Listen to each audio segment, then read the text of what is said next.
out here living life. Gotta thank the man above for giving me this gift. He laced me like a drug, man. I swear it gets me high. Man, I swear it gets me high. Hey, you know I be high. You know I be high. You know I be high. Well, let's ride, let's ride, let's ride and get high, and get high, and get high, and get high. Hey, let's ride, let's ride, let's ride and get high, and get high, and get high, and get high. Hey, let's ride, let's ride, let's ride and get high, and get high, and get high, and get high. Hey, let's ride, let's ride, let's ride and get high, and get high, and get high.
Nearly lost my soul, nearly lost my faith. When I lost my brother, that's the day it went away. Mama cried, so did granny did too. So lost, so hurt, I ain't know what to do. So I yell, and I cuss her back gone. Like why in the fuck, how could you do that? Bring that pain in my family, it's something we did. Tell me you mad at me, cause I can't deal. And it's hard to live without my brother, and it's hard to forgive, but still I pray. Feel the water flow.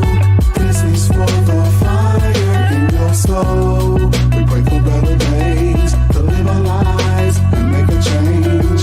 Feel the water flow. This is for the fire in your soul. In your soul, your soul, your soul.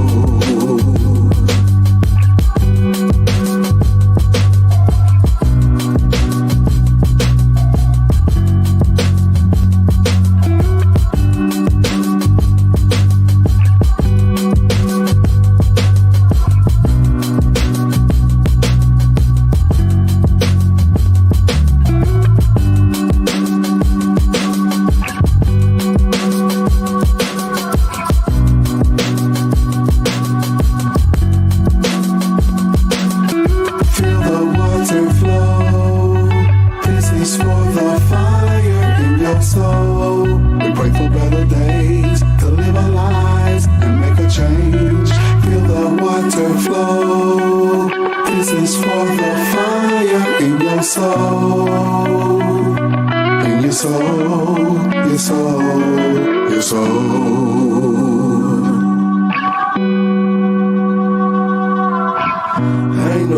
your life like? But I'm just trying to get my soul right. Been struggling my whole life. In the dark with no sunlight. Tired of making up excuses. Going crazy about to lose it. In the midst of all the bullshit. Let the music be your pulpit.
Money's all on my mind. I ain't wasting no time. That's why I'm on my grind. I ain't seeing you blind. Still trapped in the hustle. Yeah. Trapped in the hustle. Yeah. Money's all on my mind. I ain't wasting no time. That's why I'm on my grind. I ain't seeing you blind. I'm still trapped in the hustle. On my hustle, yeah. Hustle, yeah. On my hustle, yeah. Hustle, yeah. I'm on my hustle, yeah. Hustle, yeah. On my hustle, yeah. Hustle, yeah.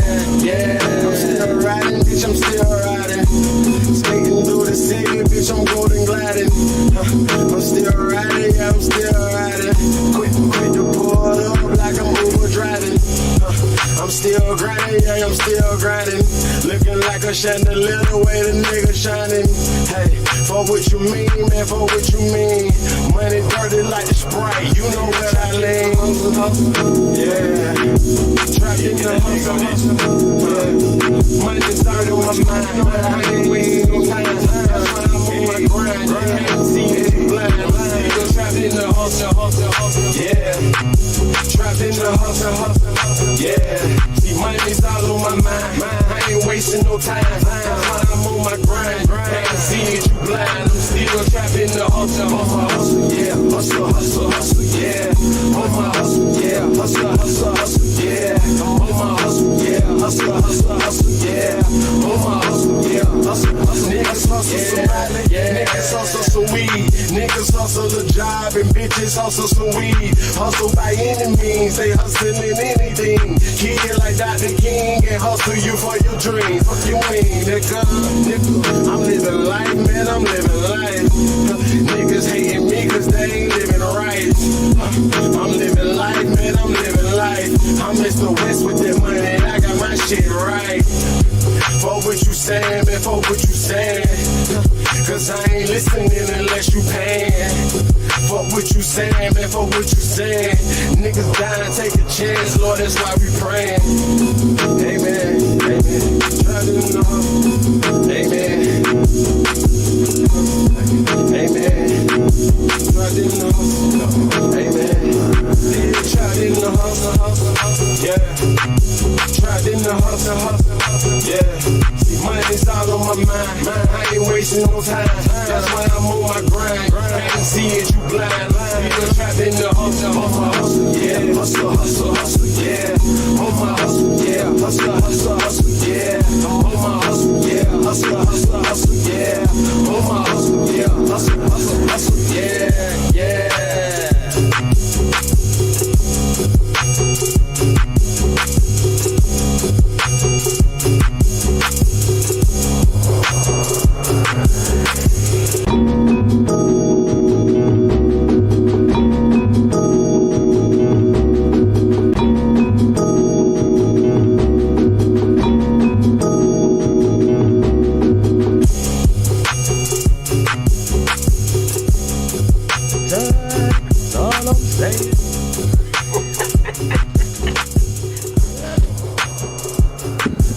I'm his brother in lateness, y'all.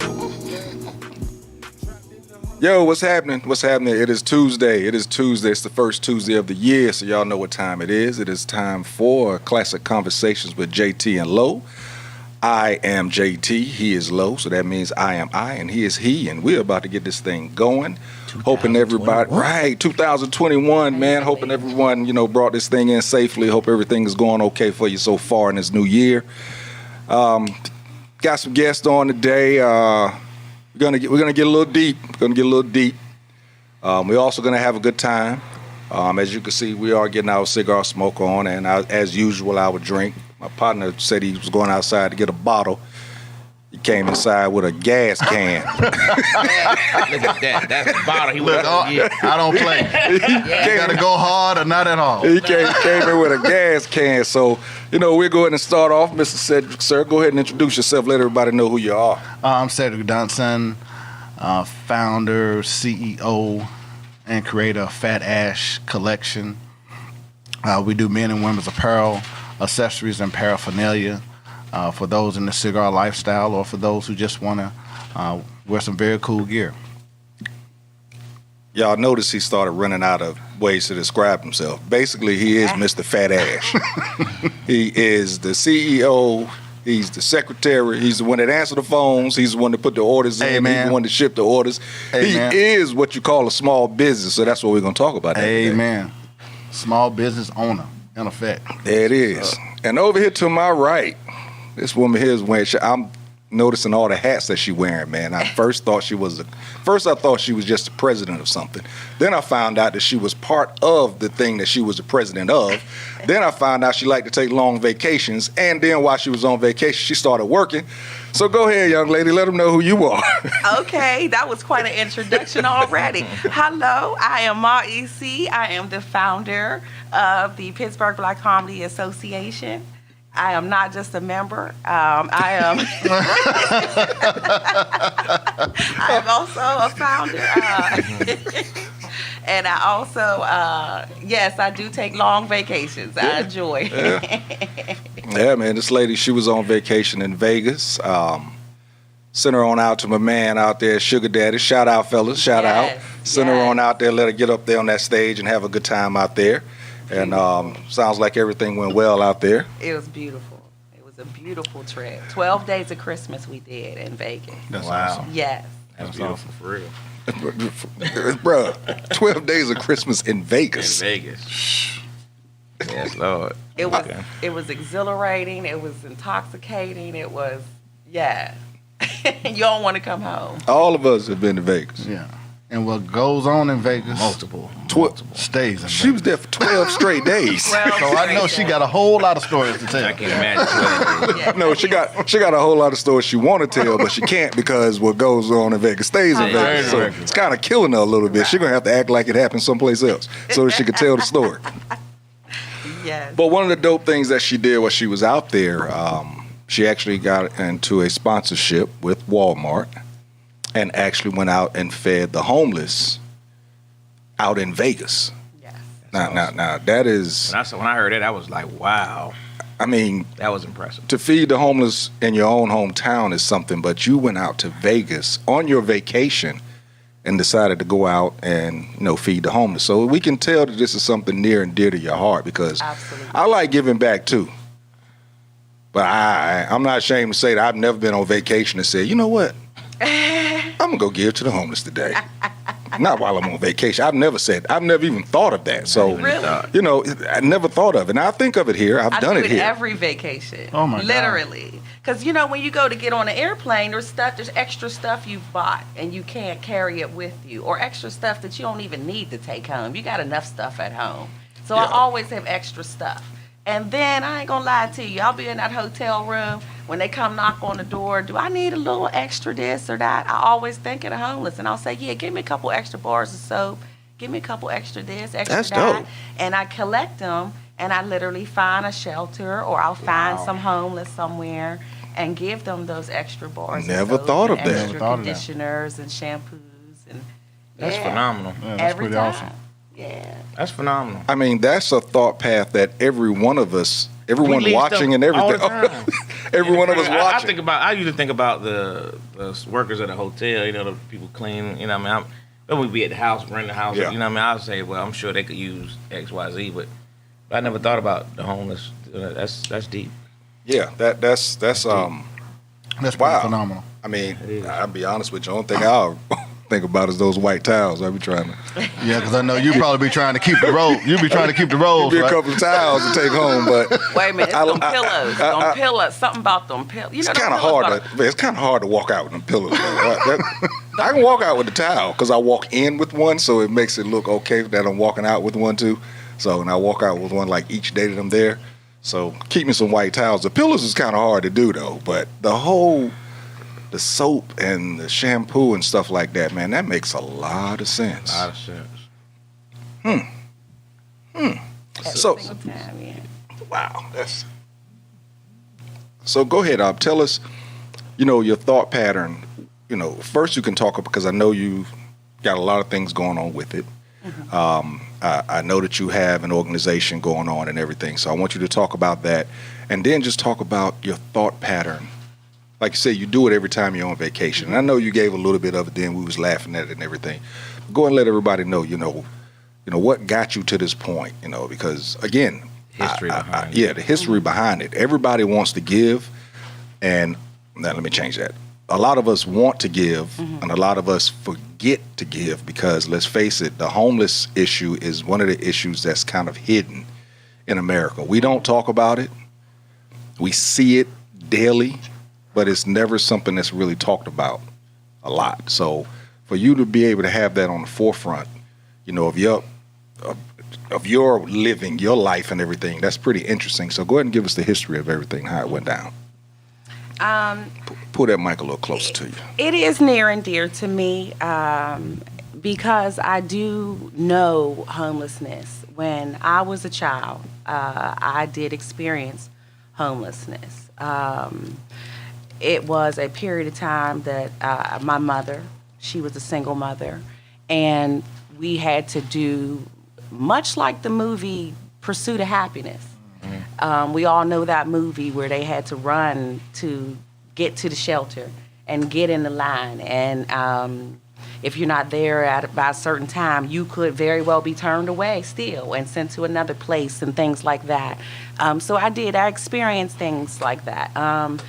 I experienced having to go to a store and pretend I was shopping just to be able to eat and to eat off the shelf, that type of thing. Those things as a child stayed with me, and it just doesn't leave you. And so I literally have always thinking of those days. And even as an adult, my first home, I broke in my home. I was a squatter first, while I was closing on the house. It took about 3 months to close and get things done on the house. Well, I didn't have 3 months. I didn't have 3 months of money to be here and there and displaced and so forth. I already put the money on the house. So at night, I used to go there and stay, unbeknownst to the owners. Wow. But, I already put my money down. So I knew this was my house. Right. This was some years ago. I praise the Lord that I'm removed from that, but not so removed that I would ever forget, because it is a part of the fabric of my being. I do believe that this COVID that we're experiencing and we're seeing, it's all for a reason. I think it is to wake us all up to see that none of us are much far away. We're all about 2 checks away, 3 paychecks away, possibly from homelessness, definitely from near impoverishment, things like that. And we're seeing so many people suffering, specifically in the comedy world, working with traveling comedians. The Pittsburgh Black Comedy Association, we try to put comedians on a stage as much as possible, especially through this COVID, safely, but yet getting them work to ascertain that the comedians are not homeless or not hungry. A lot of comedians are struggling. A lot of entertainers are struggling as well. In the entertainment, because we don't have the stages to be able to perform. So the everyday person definitely is struggling. We'll get into that later, but the unemployment, we see how long it took for people to get unemployment benefits and wages to help them. So we're seeing it kind of 3D in our face because of COVID and what's happening, but it's something that's been going on. And unfortunately, people will help and go towards a stray animal and step over a human being oftentimes. They'll see a stray dog or cat and, oh, how cute, and clean it up and step over the human being that looks just like them. Wow.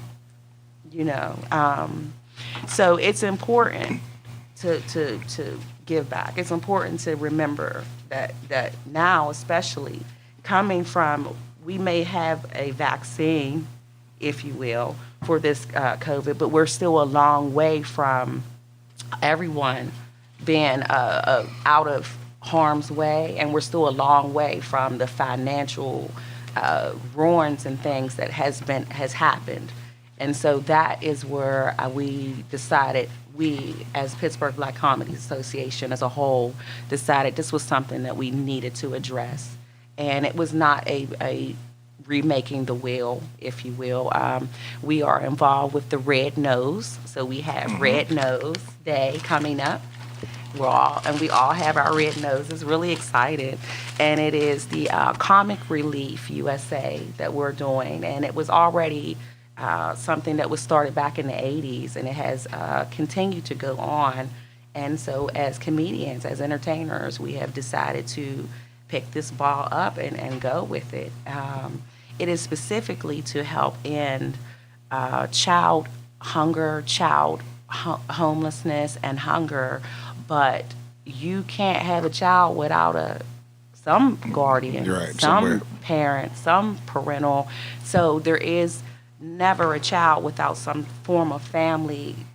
And overall, we have to look at the whole and help the whole. And that's what we're after. Yeah, I saw some of the stats that you dropped, man. It was crazy. Just throw some numbers out there. You know, about 14,000 Georgians are homeless each night.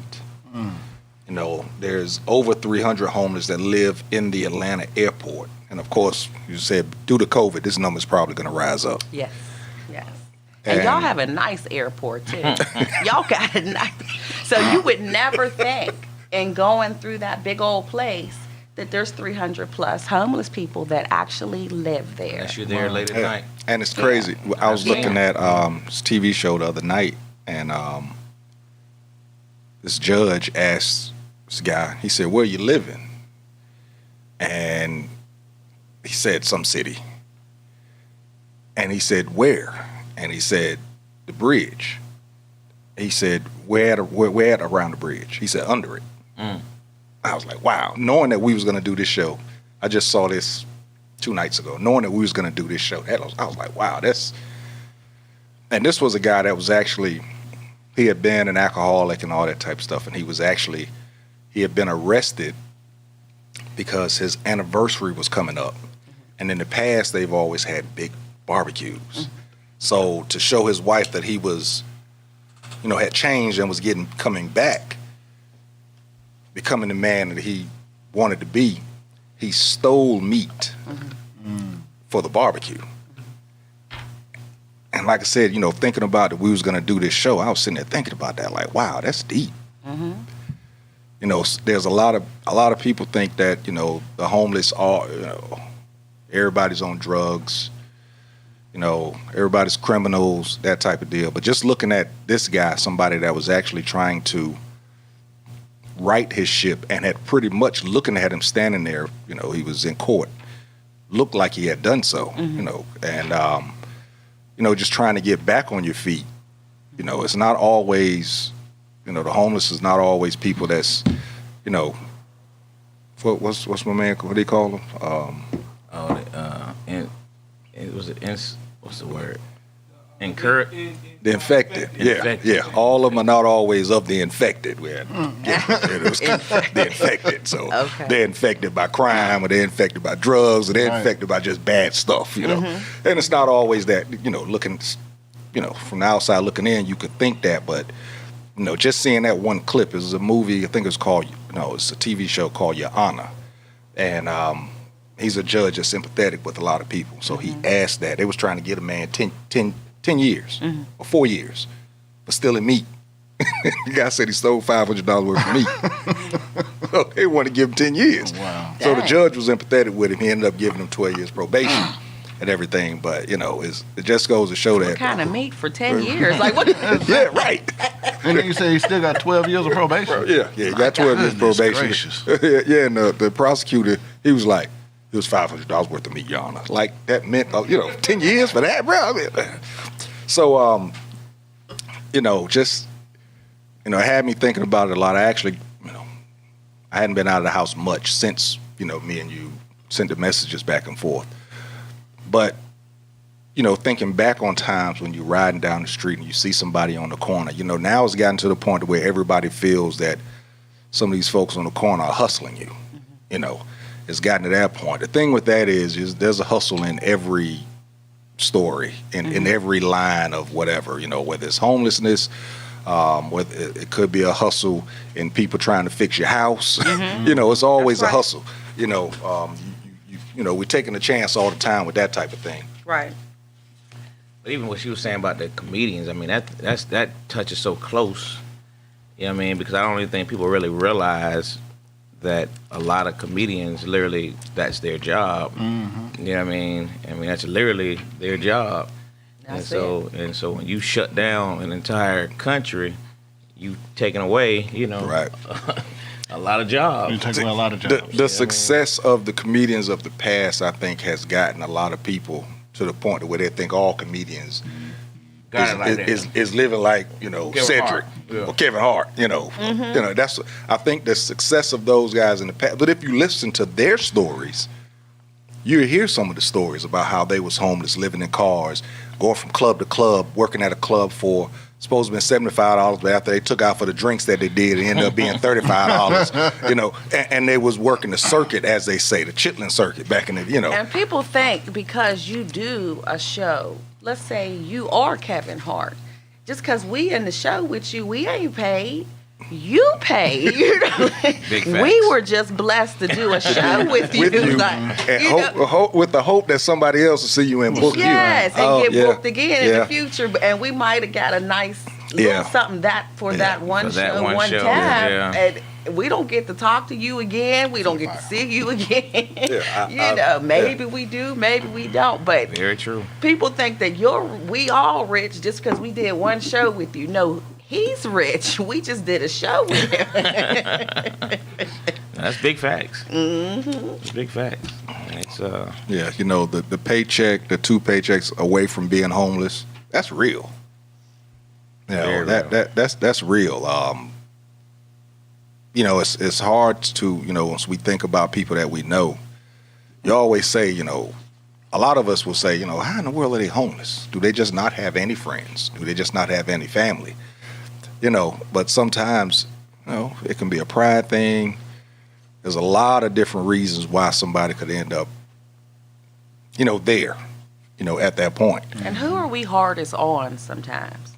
Exactly. We harder on our family, yeah. and friends than what we are on a perfect stranger. Sometimes. True. Sometimes.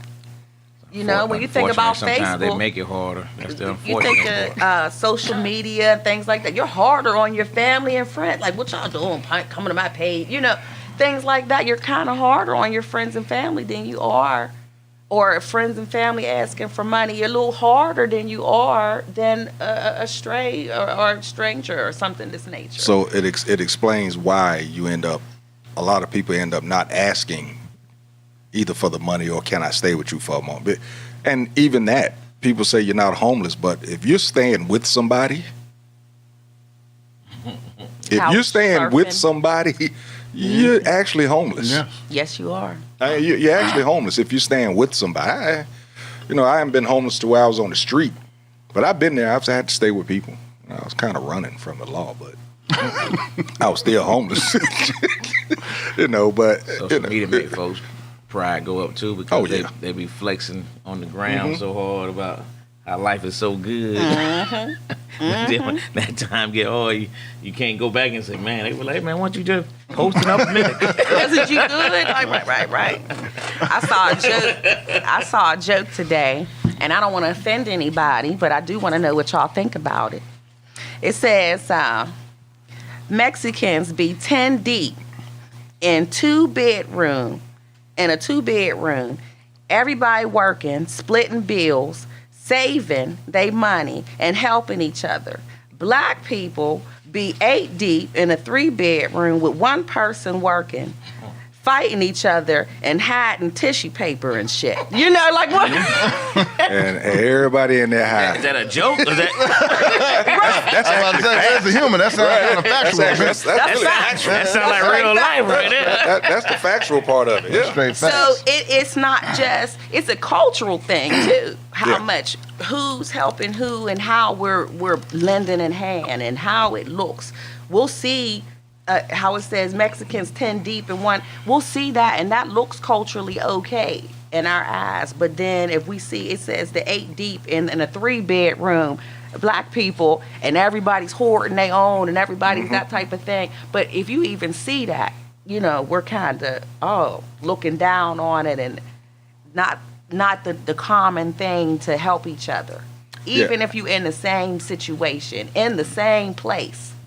Not the common thing to help each other. I think that we look for other people to help instead of helping. We're quick to say Steve Harvey should give the homeless this and that and the third. We're quick to say Michael Jordan, man, he got all that money, man. He can take care of all the homeless. Right. You know, we're quick to say that. Right. You know, not saying that they shouldn't do something, but at the same time, we on the ground level, I mean, when you're blessed enough to be okay, you should, and usually it's just time or some old clothes. Yeah, I mean, we have a little girl, my little stepdaughter, she just went through her room the other day, and she got bags sitting out front. You know what I'm saying? Those types of things, you know, we have to get better at giving back. You know, I really believe that. Me too. I'm bad at it also. I'll do it every now and then once it pop up, you know, and I hate that half the time when people do it. There's been times I've actually rolled downtown with some old quilts and just giving them out. The problem is I think too many people want, like Angelo just said, they want to flex for the gram. So they can't go give without, you know, a crowd being around them. You know, to take their picture or give a video, you know, if you're doing it to bring awareness to it, I'm all for you. But if you're doing it just to get somebody to pat you on your back, that's still do it to get your pats on the back. I didn't even like the video that we did. That was one time that we went out. That was just one video. We went out probably 4 or 5 times. I mean, I was there 12 times. 12 days rather. We probably went out about 4 or 5 times. But that was one video, and I really didn't like even doing that video because it almost is as if people are inanimate objects, and I don't want to exploit people. And but if you don't do it, then how do you bring the awareness? The awareness to it. So it's a fine line. It's almost you know, and then what really made us do the video was the actual people. They asked us to do the video. They said, yeah. Because you heard me say, like, no, I wasn't going to. She was like, yeah, I want to be interviewed. Right. I absolutely didn't want to do it because we had come out, and it's interesting how you were saying under the bridge. I had the one that was saying she wanted to be interviewed. She was the 3rd bucket on the left. So that's how she described me when we come to find her. She said, come down the street. I'm the 3rd bucket from the left. Wow.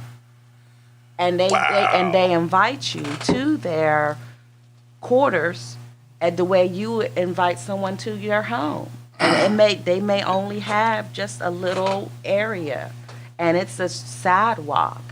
But that is, so when they invite you, that's meaningful. So we went out, like I said, about 4 or 5 different times we went out. But like when they said they really wanted to get that out there, to get the information out there, and they wanted to be a part of that, I said, okay, let's do it then. Let's do it, and let's make something happen. Wow, that's that. Just to hear that. Yeah. I'm the 3rd. 3rd bucket on the left. That's my girl too. Like. She was a lot of fun. Yes. But I think what you said earlier is that people don't really think about this homelessness. You know what I mean? You see it, like daily, riding around the city especially. But people don't really think about it and think about the things that they can do like I said, just as simple as, going through your closet, especially for somebody like me who's a hoarder, horribly. You know what I mean? Glad you said it first. I got it bad. I ain't gonna lie. So you need like a professional person to come in and just take all the stuff. Because if I see it, I do. I ain't gonna lie. Yeah. Okay. Yeah. I ain't gonna lie. Okay. Yeah. I bet you still got all them Shockwave T-shirts. See what I'm saying?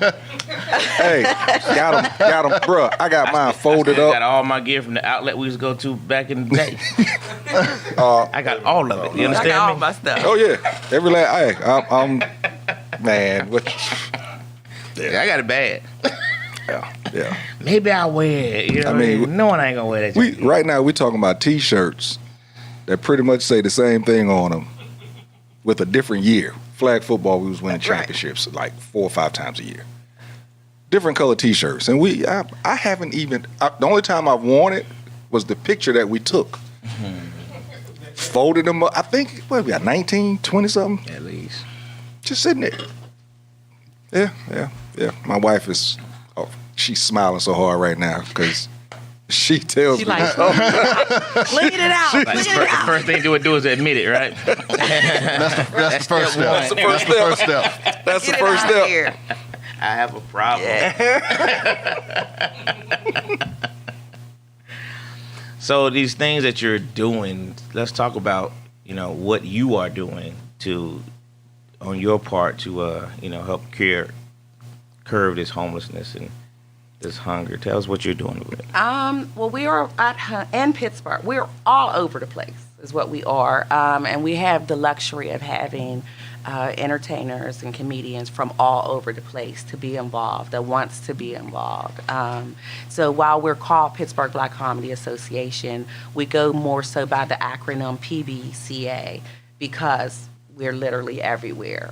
So we'll be in D.C., we'll be in Vegas, we'll be in New York, we'll be here in Atlanta, we'll be wherever a need is or wherever a stage is, you're going to find us, or a little bit of both. In Pittsburgh specifically, we work directly with the food bank.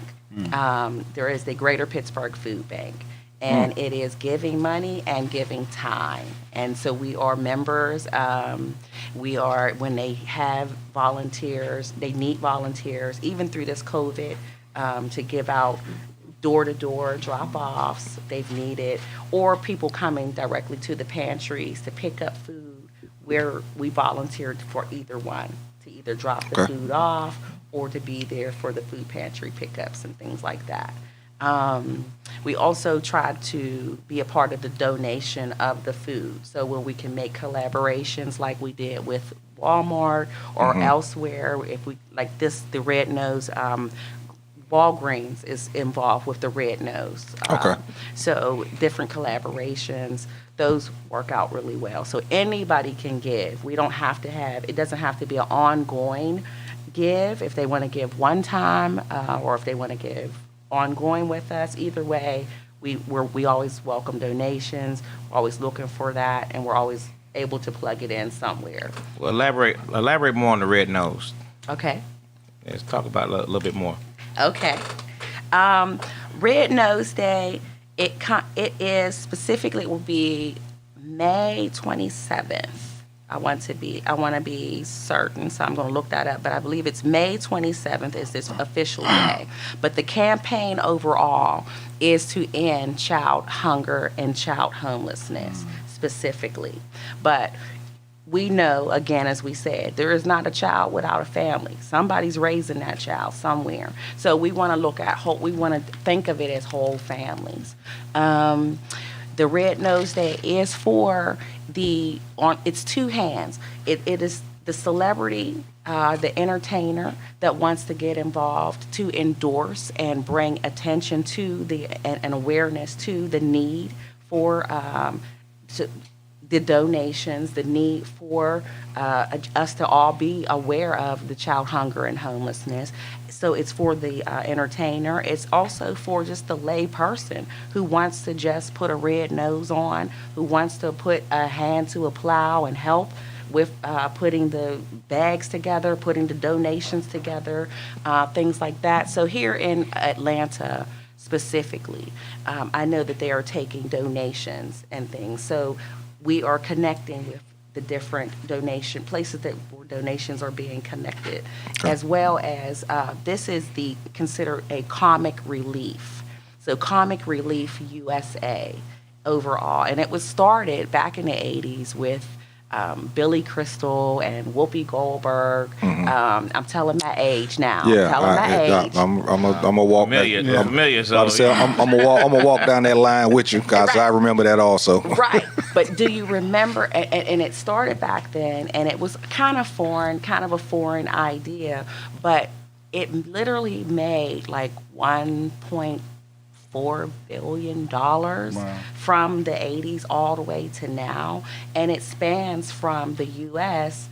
to all other countries. So now when you give, there is Red Nose Day 2021 coming up May 27th, and I'm going to look again to be certain because I don't want to look crazy on here if I said the wrong date, but I'm pretty certain that is it.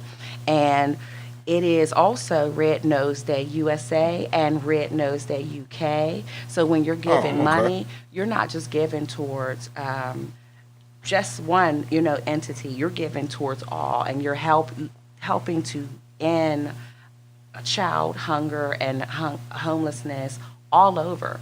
Wow, that's phenomenal. That is. Yeah, Billy Crystal and Whoopi Goldberg, I think I saw them on Wikipedia. I don't actually remember them. Yeah, I bet you don't. Yeah, you too young. Yeah, I bet you don't. I'm sure. You heard something about it. Right. So they were the originators, but since then, we've had all kinds of entertainers get involved. So not just comedians. While it's considered Comic Relief USA, we have Idris Elba. There's all kinds of actors, any form of entertainment or performance art. Idris is enough to get a whole lot of people involved. Indeed. How about that? Yeah, that's a lot. They might be out there for the wrong reasons, but at least they're out there. Exactly. So let me ask, do you think your program will be doing anything in Atlanta in the upcoming months? Absolutely. I hope. Yes. That is. Yeah, she's gonna be partnering with Uptown Comedy Corner. Okay. We're gonna try to help expand the Red Nose and get so that's all what I'm of saying. our upcoming comedians to participate in the Red Nose, and There we go. my friends and family. We're gonna start posting nonstop. So yeah, we're definitely down for this cause without a shadow of a doubt. I was going to tell you from now on, whenever you post anything, make sure that you tag me in it. Okay. We can share it. Make sure that not only sharing it, make sure it's on my page. We're going to have our own page soon also, Classic Conversations. We're going to have our own page, so make sure that you tag us because we want to be a part of it also. That's Thank you. This is fun, but we got to start doing some shows things. coming up as well. So I do know some people have concern how we're sitting here live. They may not want to be live, especially during this time, during COVID. We will have virtual shows available. People can get involved in that way. There will be several other ways that people can take part and help. And watch this. I'm about to put my man on the spot. So we about to get these fat ashers out here in these streets, ain't we? At least the Atlanta part of it. What? We can look at doing something together. We're going to get that done too. That's for sure. Smoking cigars, yes, it is a lifestyle, but at the same time, we got to give back to the community My aunt also. said she did Red Nose Day when she was working. She said it's when she was working because she just retired last year, so she likes to remind everybody that Courtney she retired the right way. She worked hard, but she's though. actually doing absolutely nothing but chilling and working. When she was working, Yeah. She retired the right way. she retired. Look, she didn't say I worked with Red Nose. She said I worked with Red Nose when I was working. Recognize that right now, young people. That's cool. That's good to know.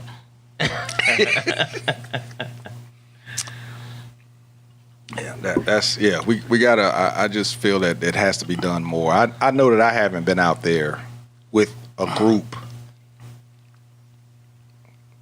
over all of last year, of course, with COVID hitting and everything. A lot of the groups stopped doing it. But yeah, I promise you. Oh, she's been retired for 3 years. Yeah. She's been retired for 3 years, y'all. Yeah, I ain't mad at you. Congratulations. Congratulations. She said, get it straight. Too. Right, right. Like, it's 2021 now, bro. Not 2020. It's 2021. Add my third year. So, I'm hoping that a lot of people that's listening out here will, do their part. And as I said earlier, you don't have to do it with other people.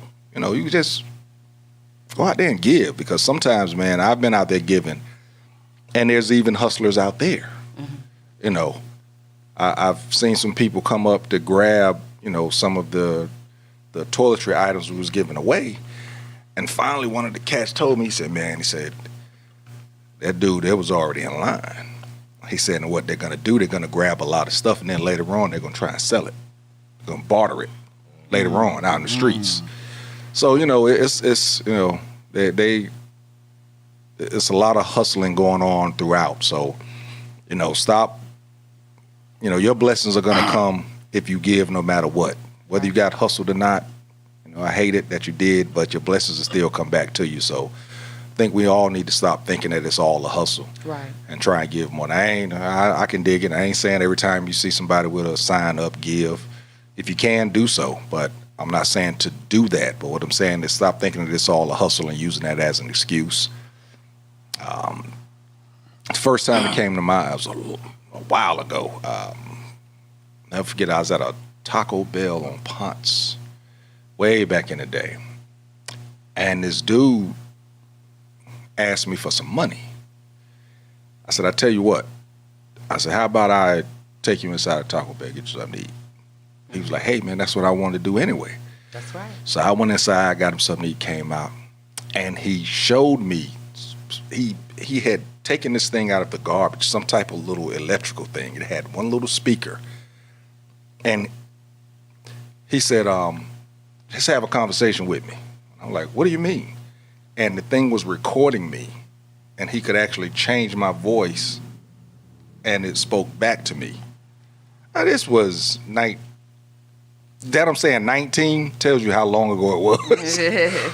And he was a homeless guy, but his hobbies was like electronics. So when he found stuff in the garbage can and stuff like that, he would use that. He said he used that to keep his mind going, to keep him from giving up. He always had a reason to keep going, to keep doing something. And he actually created something that would record, and then it came back totally different. And it was a bunch of wires and a speaker, and he was just holding it like this. It was the craziest thing. And that's when I recognized then that, some of our homeless are some of the most intelligent people that just came upon something that, knocked them out. Intelligence is a burden. It really is. No, that's real. It really is. Being a former police officer, I can't tell you the number of conversations I've had with the homeless people and some people, like you said, being intelligent is a burden. Because I've met some extremely intelligent people, and you'd be like, how did you end up here? Mm-hmm. You know what I mean? And then they start telling them stories, and it's like, wow.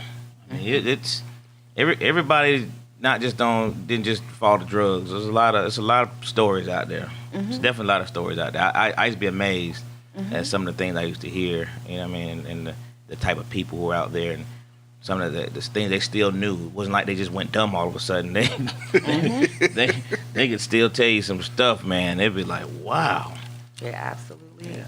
It is. And it's a level. And it's important to realize, even with the hustling and things like that, when people get that low, that they're taking those type of, they're making those type of choices, and they're taking those type of turns and things like that, where they want get in line 3 times so that they can sell whatever and things like, it makes you wonder what's happening in the theater of their mind. It makes you wonder. On one hand, you're like that, this person is being shysty or what have you, but on the other hand, there's a lot going on. Right. Yeah. That you could be anywhere USA, but you get in this line 3 times so you can sell such and such, what have you. Or you're going to stand out here for 6 hours with this sign where you could have 6 hours and went and got a job. Exactly. So there's things going on in the theater of people's minds, and it truly is to be thought of and empathy. There's some empathy, to have there as well. Even with the shiesty person, even with that, it takes intelligence to cut up. Yeah. It takes intelligence to cut up. That's why a lot of people don't do it well. Period. So it is about the life that people choosing for themselves. We mentioned the drug and alcohol. With the mental health, the drug and alcohol, all of these types of things, nobody wants to be homeless. Nobody wants to be hungry. Nobody wants to be without the essential needs.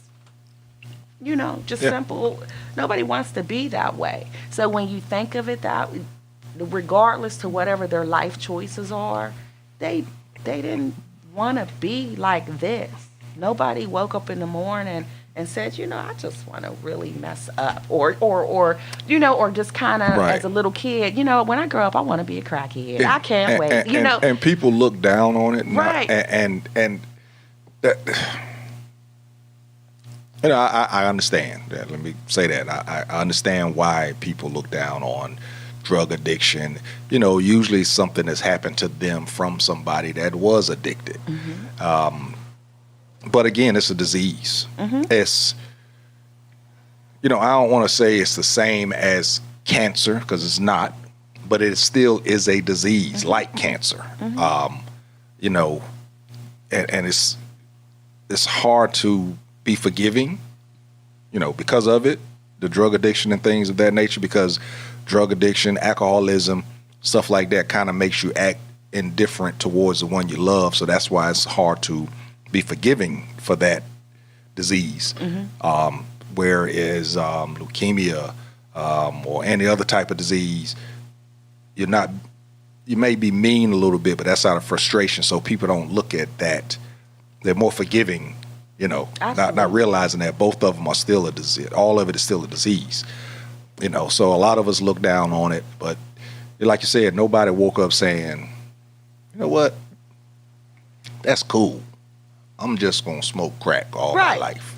Let me just be a loser. I'm just gonna drink till I can't drink no more all my life. I just want to sell my body. Nobody wants to drink. Nobody wants to do that. Right. Actually, some maybe selling the body Well, part. maybe just maybe. That's a nice little come up for some people. Flag on the plate. We're gonna throw that one out there. We ain't gonna use that one. That one might be that one is a choice.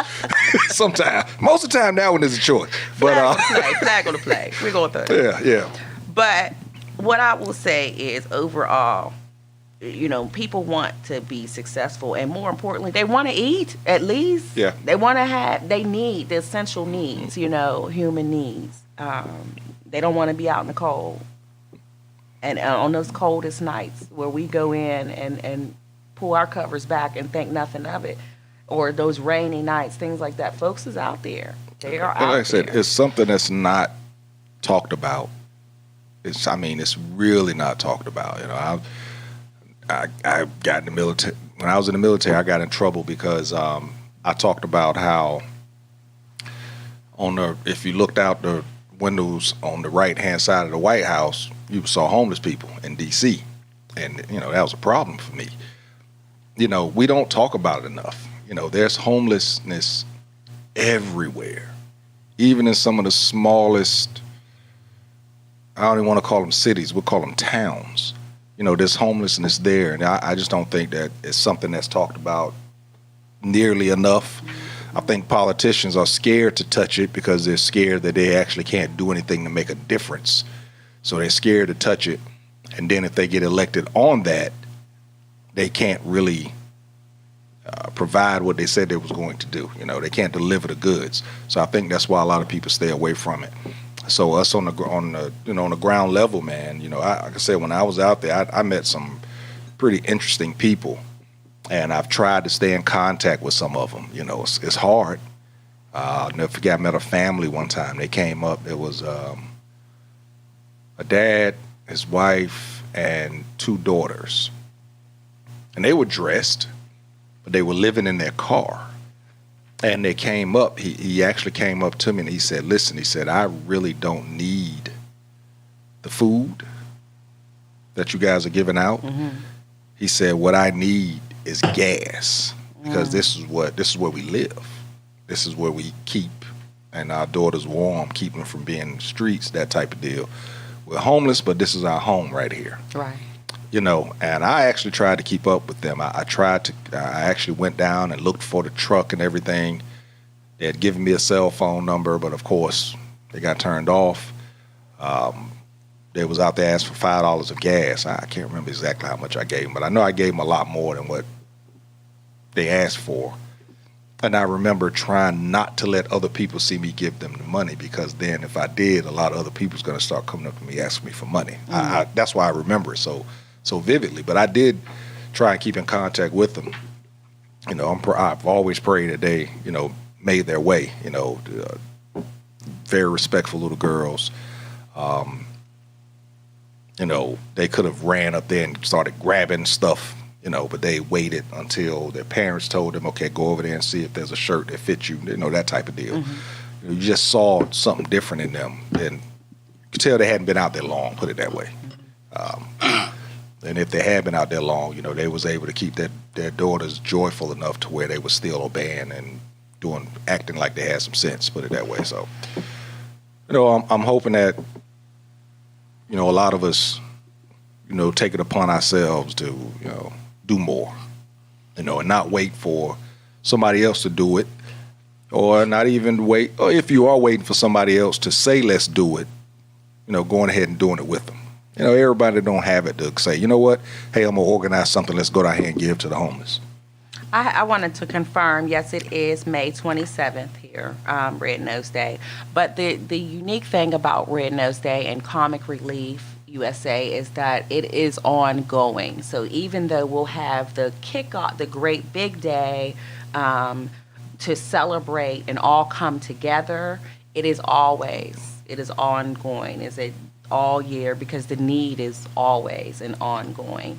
So as soon as we have the great big day, the kickoff, it starts again, and we continue to do the campaigning and the fundraising and things of this nature.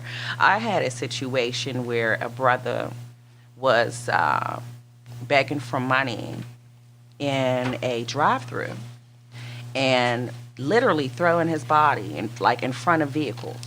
Like, you know, I'm trying to get my chicken, and he's just like right there. I'm like, can I get to the window, sir? What are you doing? You know, and I just want some money. Give me some money. Can I have some money? And just the need, you know.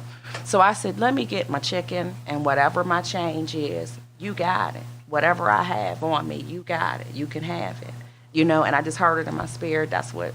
Going to give this to him, you know. And then the fact that he was throwing his body physically in the way, clearly. Okay. I go ahead and finish my transacting. Got my money in my left hand from the window, passed it on to him in my right hand, you know, out the passenger window. Kept on going. God bless you, kept on going.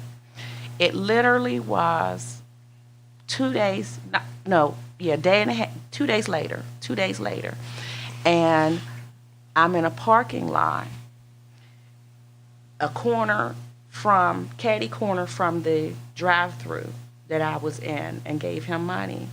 I'm in the parking lot and I'm faced inward, and I will never do this again. I've learned my lesson, especially at night. When you go to a parking lot, make sure you park outward, because it's for safety. Don't back in. Yeah. Back in. So you can get up out of there. I learned my lesson. I was not as attentive, you know, and I had pulled in forward. And I heard a tap, tap, tap on the glass. And I saw silver. And then I saw, in the corner of my eye, I saw a gun. And I'm sitting there, almost like I'm not even going to look this man in the face, because almost like if I don't look at him, maybe, just maybe, you know, he'll just, maybe like a fly, maybe he'll just keep on going, because you're not taking my car, sir. What am I going to do? I'm sitting there and I keep on hearing this tap, tap, tap, tap, tap, tap. So I wouldn't give him eye contact. I kept looking straight forward and shaking my head no. So he saw me shaking my head no, like, you're not taking my car. Finally, tap, tap, tap got harder. I said, okay, he's serious. I turn and give him my whole face. He sees my whole face. I see his whole face. It's the guy I just gave the money to 2 days ago, prior. And he literally stopped. Gun is pointing. He's looking at me. I'm looking at him like, you really gonna do this? Because I didn't know it was him.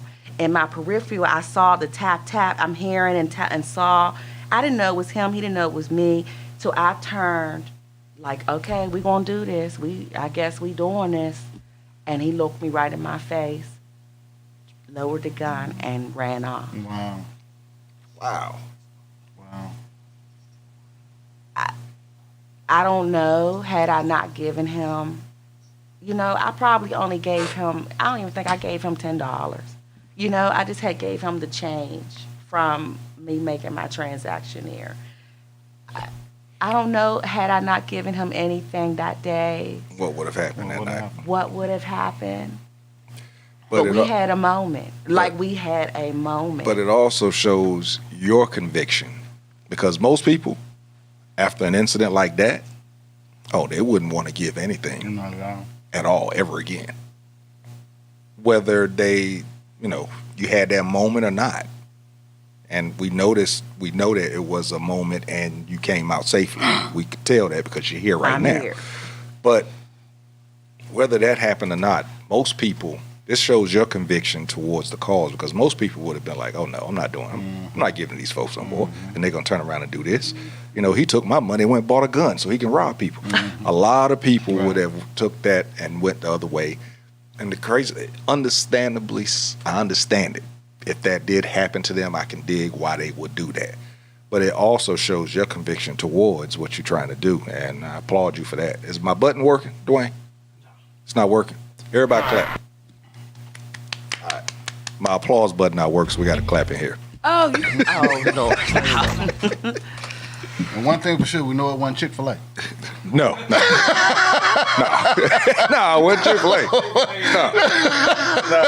Because they have people all in the drive-thru.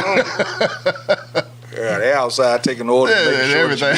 you might get your tires armor all at Chick-fil-A going to the drive-thru. I love me some Chick-fil-A. I ain't telling you right, they're expensive, but I love they service. So, on that note, like you said, and I'm gonna rock with you on this. We're gonna try and get out the Atlanta chapter of Fat Ash. We're gonna try and put something together, a little clothing drive or whatnot.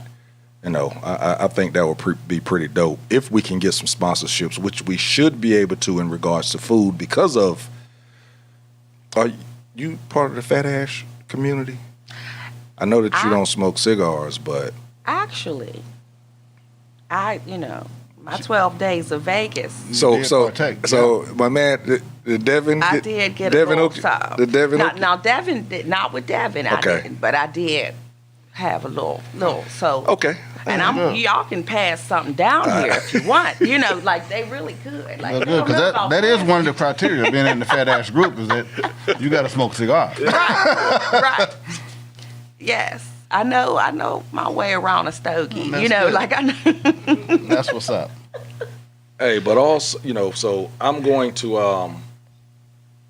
like I said, I'm gonna rock with you on that.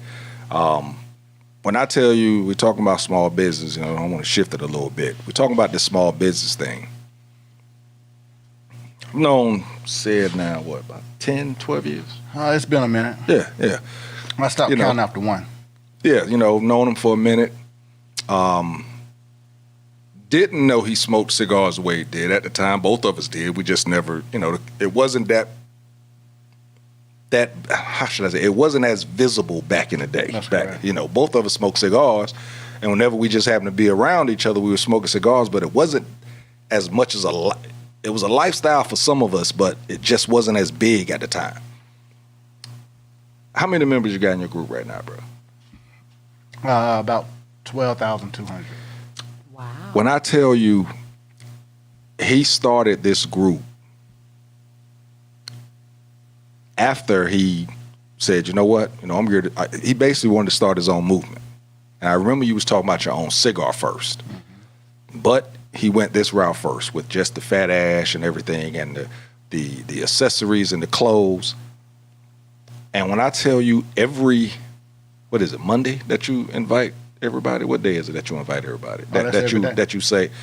Every day. I mean, we probably add a minimum of about 25 people a day.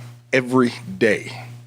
And what I like about Sid and his group is that before the pandemic hit, Sid was everywhere. He wasn't just running his group from Atlanta, man. You see Sid, he was in Lexington, Kentucky. You see Sid, he was somewhere in Ohio. You see Sid, he was in New York. He was in Philly. He was in D.C. He was just all over the place, man. South Carolina, anywhere up the Eastern Seaboard for sure. But I think you've touched out towards the Midwest a little bit. The farthest we went out to Midwest was Indiana. Okay. And I mean, and the group has just grown and grown and grown. And there's a lot of cigar groups out there. A lot of them. I mean, tons. There's a lot of cigar groups out there. But not like this one. And not downing any other cigar group, but what I can say about his cigar group is it is more of a family, not a competition type thing. And this is why I think his business side of it is going to thrive, because of the simple fact that you're personable and remembers everybody's name. How the hell do you do that? Man, it comes from 25 years of sales experience. And identifying names and faces and putting things together, strong, right? When I see, I can't even remember the guy's name now. When I was telling you about the guy in Durham, North Carolina, we went to his cigar spot. It was the House. Mm-hmm. I'm describing it to him, and he threw his name out. And I just left the guy's spot 2 days ago. He remembered his name off the rip. Now I got it. Amadillo. Yeah. It just hit me. I'm like that. I'm like that. But man, he said remembers he's really personable in his Facebook group. I mean, there's people buying things from him that he's never met, but he's personable with them over social media. And that's something that I don't think that a lot of small business owners are getting.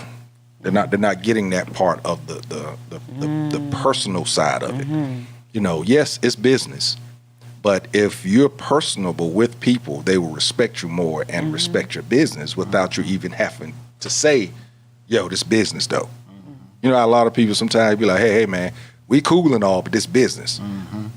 You don't have to say that much, do you? No, I don't. They don't have to say that much.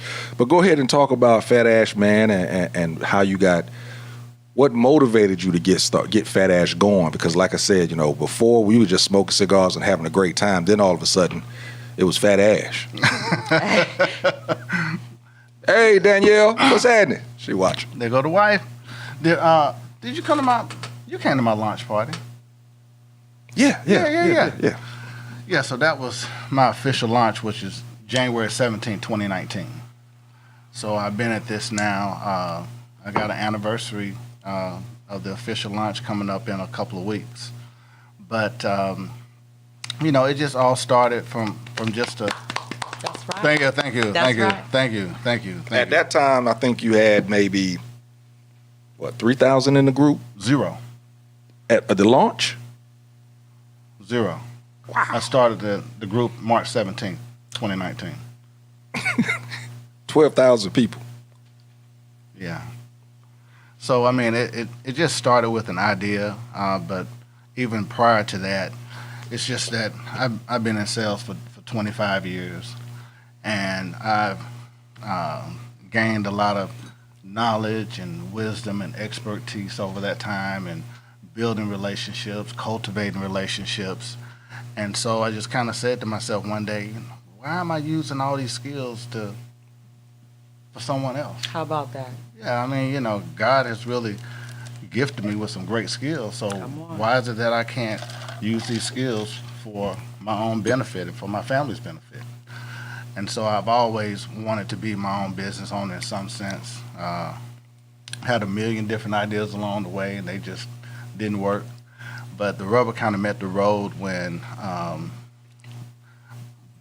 my youngest son, once he graduated from high school, I decided to go on the road with the wife. The wife and I made a decision I would go on the road with her because she was a consultant, and she would leave on Sunday, come back home on Thursday.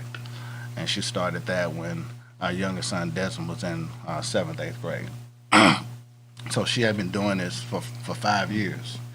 And so we decided to make the decision that I would go on the road with her. So, I was still doing some consultant with, I was in the copier business at the time, so I still manage about 75 accounts. But I was like, when I go on the road, what am I going to do? Because it's not like, at the time we were getting ready to move to New Jersey. Mm-hmm. So I said, it's not like I can go there, put in an application, get a job, and then she get another assignment in 3 months. And I'm like, oh, let me give you my 2-week notice. Right. So, after you've been there for 2 months. Exactly. So, and not knowing when she's going to have to change assignments or whatever the case, that it just didn't make sense to go from place to place and apply for a job. So it would have to be something that I could consult with or something that I could do on my own. And so that's when I thought about doing something with Fat Ash. And Fat Ash came from several years back. You've been to Hot Ashes too. Yeah. So the owner there, he was in the process of doing a name change. And so we were sitting around, in the back where it got roped off. Yeah. So we were sitting in the back, we were smoking and drinking. I said, well, hey, Rob, why don't you change the name to Fat Ash and let the motto be, we get more butt than ashtrays. And so he started laughing. And we all sit back there laughing because, I'm seriously joking. I was laughing, but I was very serious. And he was like, no, I don't think we need to do that. I don't think we need to do that. So I said, okay. Well, that was my idea on the table. So fast forward 4 years later, when I'm thinking about what am I going to do when we go on the road, I said, well, I love cigars. I love the lifestyle. Why don't I see if I can do something with Fat Ash? And so I got with a group, the Lovers Team at the time, and that was November, and we sat down, and then over a month and a half, we came up with a logo. Mm-hmm. And then I said, well, I'm going to do a soft launch just to see how people respond to the logo, see if they like it, see if they think it's a good idea. And even before that, I had a focus group that I shot the logo to. I probably went through about 7 or 8 different logos. And so finally, I came down with the one that I currently have. And so at the soft launch on January 17th, that's when I had the shirts and some of the paraphernalia, and everybody was like, wow, that's nice. I think it's a great idea. So that was kind of the start. And so from there, we moved to New Jersey, and we were there until March. And during March, that's when I started the Fat Ash Group. But then we were left there. We went to North Carolina. Then we went to New York. And then from New York, we went to Louisville, Kentucky, where we were there for 10 months before we came back to Atlanta. So I was sitting around on the phone with one of my good friends, Amanda Boone, and I said, what do you think about starting a Fat Ash Group? Or what do you think about starting a cigar group? And call it Fat Ash. She said, oh, I think that'd be a good idea. But we were like, how can we make our group different? Because we all know that there are just so many cigar groups. Yeah. Right? So we said we'll focus on cigars and cigar pairings, but the thing we wanted to do, we wanted to be focused on the cigar. We don't want to have no topics, we don't want to have no politics, no religion, no what do you think about this, and any topics about anything. We didn't. If it didn't have anything to do with a cigar, we didn't want it on the page. Right. It's because we wanted to be a true cigar group. And I think that that's one of the things that has really contributed to the success, because I think when people come to the page and then they scroll through, you're only going to see cigar-related things or cigar lifestyle-related things. And so we started March 17th, and we started having 500 members, then 1,000, then we went to like 3,000, and it was like, wow, it's really, really growing. But the other thing was that, as JT said earlier, is that I am very personable, and I really try to be, and that's just who I've been all my life. And I guess kind of being an only child, you know, when you grow up, you learn to either be cool with everybody or know how to fight. You know? How about Look, that? let me give you an example of how personable he is. And this is why I love his relationship with him and his wife. This dude, if it's somebody's birthday and he has a picture with them, that's his picture. That's his profile picture on Facebook. Period. That's how personable he is with pretty much every member of Fat Ash. If he has a picture with them and it's their birthday, it's kind of hard to do it now because sometimes it'd be like 12, 13 birthdays. Yeah. So that's why I kind of had to stop doing it on my personal page. But on my personal page, that's why I used to do it. And I mean, and some days it'll be 7 to 10 people it's their birthday. So I say, okay, over the next 10 hours, I'm gonna post you for a couple of hours and post you for a couple and post you. Right. You know, so then That's show right. everybody some love. But that's one of the things that I wanted to have in the Fat Ash group is that because I love celebrating birthdays. That's I mean, right. you know, the celebration of life. You know, we have friends and classmates and things like that are no longer here. Or we hear people all the time, our own age, that are not here. So birthdays have just always been important to me. Meaningful. And anybody knows me know I always have the best birthday parties. Hey. I always have the best birthday parties because birthdays are really important to me. And so, you know, in the Fat Ash group, that's one of the things that we do is that whose ever birthday it is. And the thing is that most people will know, unless I have something to do the next day, at 12 o'clock, you getting your birthday shout out. At Comes 12 out o'clock early. midnight. I Yeah. know that's right. Yeah. His start really early. That's what I say, man. He's really personable. You know, Love it. I love it. You know, he has folks as helping him with the group. But even at that, he is still the one that's running the group. Well, you got 12,001. Sign me up. I You know what got I'm you. I got You know you. what I'm saying? So, you know, and like I said, the business side of it, you know, I'm seeing it pop up more and more, man. I'm walking through Publix. I see somebody with a Fat Ass jacket on or a hat on, you know. Yo, what's up, bro? Fat Ass, yo, what's up? You know, COVID, we ain't, you know, dapping up and nothing. Like, you know, doing that number, keeping it moving, but I'm seeing it. It's spreading. It's spreading, man. And we're going to get you into Vegas. Yeah, we're going to get there. We're going to get you into Vegas. I'll be there. I'll 'Cause definitely be there.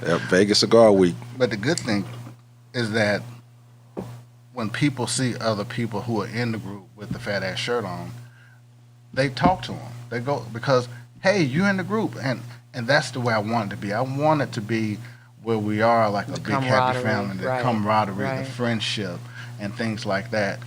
Because post-COVID, when we start having these events, it's going to be on.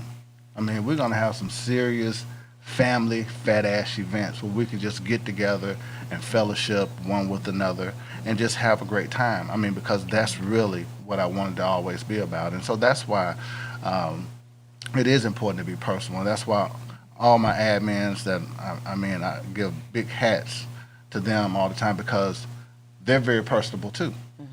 And it was very important to me that I find people that were similar to myself that could carry on the vision that I have for the group. And so they're just as interactive with the group because the interaction is important. I mean, you know, if you post a picture with a cigar, you know, I want to know what you're smoking. I want to know what you're drinking with it. I want to know how'd you like your parent. You know, those things are important to me. It's more than just like. Right. You know, it takes very little effort just to like a post. It takes very little effort. But then when people start to see that you really, really care about the extra things that they're doing when they post their picture, and those are the things that build friendship and camaraderie, and that's what I really tried to do. Hey, you can go in a group if you're traveling. Uncle Jeff. Mm-hmm. Shout out Jeff Woods. What's up, Jeff Woods? He posted the other day that he was going to Houston, which is blown up. Houston over the last, from what I see, I ain't gonna say, but from what I see over the last 9 months has really, I would say, right behind Atlanta right now. I haven't been yet, but I plan on going. But from what I see, they've come up big time in the cigar world. Very huge cigar. And when Jeff posted that he was going to be in Houston, and needs some spots, I mean, I know one female, she dropped in like 9 spots real quick. So, it's about the cigar, and it's about, the lifestyle, the therapy of a cigar. Sometimes people don't get it, man. Just smoking a cigar and pairing it with whatever you want to pair it with. Some people like to ask, but again, just like I have my cognac here, he's not a big cognac drinker, so he went out there and came back with his gas can. He pairs his with gasoline. So, everybody doesn't pair. It's good to get suggestions, but what I've never seen in his group is if somebody says, you know what, man, I drink mine with root beer. Ain't nobody go in and say, oh, man, you whack. Right. Now I will say my wife is a little bit of a bully. Yes, indeed. So, and for anybody that's looking at this on Fat Ash right now, if you are of the male species, please do not post anything about a Tatiana, because if you do, she coming at you. Just telling you right now. Yeah, just telling you right now. She say on all fours. Oh yeah. She bringing that smoke. She gonna get him. She bringing that smoke. She gonna get him. We met some of our best of friends, man, because they were smoking a Tatiana and she got in their case. Men.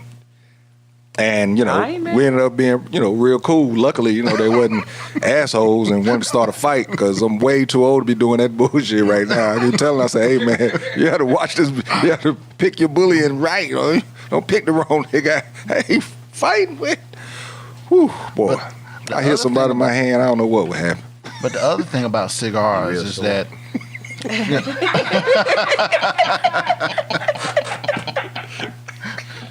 Woo, been a minute. But the other thing about cigars is that cigars is for relaxation.